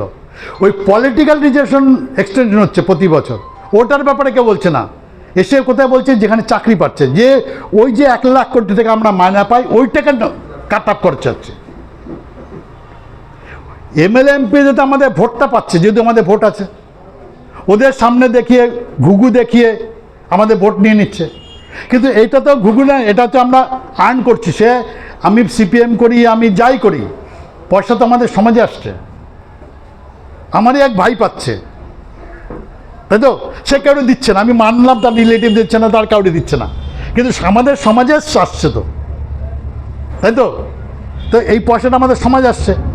তো আজকে না বুঝি কালকে এই যে পয়সাটার কিছু অংশ কানসিয়ামজির কারণে পলিটিক্সে লাগিয়েছে, তাই তো? তাই তো? তাই তো পাওয়া যাচ্ছে তো। তো এইটা যদি লাগায়, এবার 1,00,000 কোটি টাকার যদি 1% দেয় আমাদের চাকরিজীবী লোকরা, তো বছরে কত টাকা? 1,000 কোটি টাকা আমাদের লাগবে। এই বিল্ডিং তো বিরাট হয়ে যাবে, তাই তো নাকি? 1%। ওদের ভয়, কানসিয়ামজির ওদের ভয় হচ্ছে এই জায়গাটায়। ওই জন্য রিজন কেন হচ্ছে যে এই 1,00,000 কোটিটা কিছু পয়সার ইউজ করার জন্য পলিটিক্সে আজকে তার উত্তরপ্রদেশ ক্ষমতার জন্য বিভিন্ন জায়গায় এমএলএ বানাচ্ছে। এইটা যদি ছাড়তো, ওই 1,00,000 কোটি যদি না আসে এই সমাজে, তাহলে তো ভিখারি হয়ে যাবে, তো পলিটিক্সে লাগাতে পারবে না। ওই জন্যটা তো, সেই জন্য আমাদের সমাজে এই জায়গাটা বুঝতে শিখেছে। এখন যদি ওই সেখানে 1%ও লাগায়, যে 1,00,000 টাকা সে 1,000 টাকা দেয়, তার কিছু হবে না তো? না খেয়ে থাকবে না, তার লবণ কম আসবে না বাড়িতে, কিছু হবে না। কিন্তু বহুজন সমাজ পার্টি, আমাদের সমাজের যে রাজনীতি, সেইটা বিরাট এফেক্ট হয়ে যাবে 1,000 করে। কারণ আমাদের ভোট কিনতে হচ্ছে না, ওদের ভোট কিনতে কিনতে এমন একটা জায়গা চলেছে। আজকে লক্ষ্মীর ভাণ্ডার বলুন, যেই দিচ্ছে, মহারাষ্ট্রের দিক, যেখানে দিক, মধ্য দিক, এইটার কারণ হচ্ছে বহুজন সমাজ পার্টি আমাদের সমাজের ভোট আগে ফ্রিতে পেত। আগে কোনো দিন 95-এর আগে কোনো দিন কেউ গুরুচাঁদ ঠাকুরের নাম বলতো না, মতুয়াদের নাম উচ্চারণ করতো না, ফ্রিতে পেয়ে যেত। কিন্তু বহুজন সমাজ পার্টির কারণে আজকে দিল্লির থেকে মুঘল সম্রাট, যিনি দিল্লির সম্রাট, সে হেলিকপ্টার করে ঠাকুর আসে ভোট করার জন্য। মতুয়া এর কৃতিত্বকার বহুজন সমাজ পার্টির। আজকে লক্ষ্মীর ভাণ্ডার দিতে হচ্ছে কেন? বহুজন সমাজ পার্টি এই লোকগুলো সচেতন করেছে, ফ্রিতে দেওয়া যাবে না। এখন ওদের কাছে অত পয়সা না, এখন সরকারি পয়সা দেওয়া শুরু করছে, তাই তো? এটা ওদের কষ্ট হচ্ছে না? ওদের কষ্ট হচ্ছে যে আজকে ফ্রিতে পাওয়া যাচ্ছে না। এটাও একটা ডেভেলপমেন্ট আমাদের সমাজের। ওই 1,000 টাকা পেতে পেট ভরবে তো? আর মানুষের স্বভাব হচ্ছে পেট ভরলে ব্রেন ইউজ করবে, ব্রেন ইউজ করবে পাওয়ার। ওই গ্রামে বলেন যার পেট ভরছে সে পাওয়ারে গ্রামের একটু মোড়ল হতে চায়, তাই তো নাকি? না, হতে চায় না। যে সেক্টরে আপনি থাকেন, যখনই আর পেট ভরবে তখন আপনি একটু মোড়ল হতে চাবেন, তাই তো? ওই 100 টাকা 1,000 টাকা মহিলা দিলে তার মাথার মধ্যে ব্রেনে ঢুকছে পাওয়ার, যে আমি 5টা মহিলা লিড করব, লিডারশিপ দেব। এটাও আমাদের সমাজের একটা অ্যাচিভমেন্ট। এটাকে অন্যদিকে দেখলে হবে না। আর এই মুভমেন্টটা হচ্ছে কানসিয়ামজি, বইনজি, প্রথম কানসিয়াম, তারপর তার সঙ্গে বইনজি এই সমাজের অ্যাকশন করেছে। এই যে সমাজ সম্পর্কে যার নিচ্ছিল অ্যাকশন করেছে, তো সেই অ্যাকশনে ওরা রিয়াকশন করছে। ওরাও এন্ডে চলে এসছে রিয়াকশনের। এরপরে এই লক্ষ্মীর ভাণ্ডারের পরে কি দেবে বলেন? টাকা বাড়াবে, এই তো 200 টাকা 500 টাকা বাড়াবে। এরপরে আছে, আরে বাবা এর বাইরে আছে তো। ও দেখছে হচ্ছে না, এতে 1,000 টাকা ভোট আসছে না, চলে যাচ্ছে, তো লস কারের? তোর লস তো। এবার 2,000 দিচ্ছে, এবার 2,000 হচ্ছে, একটু বাড়া। মানে কি টাকাটা যাচ্ছে কোথায়? আমাদের সমাজে তো পেট ভরছে তো। যখনই পেট ভরবে তখন পেটের ভর্তি হলে এখানে চলে যাবে। তো এই যে দুর্বল সমাজ আমরা, ওবিসি, বাবা সাহেব কি করেছে?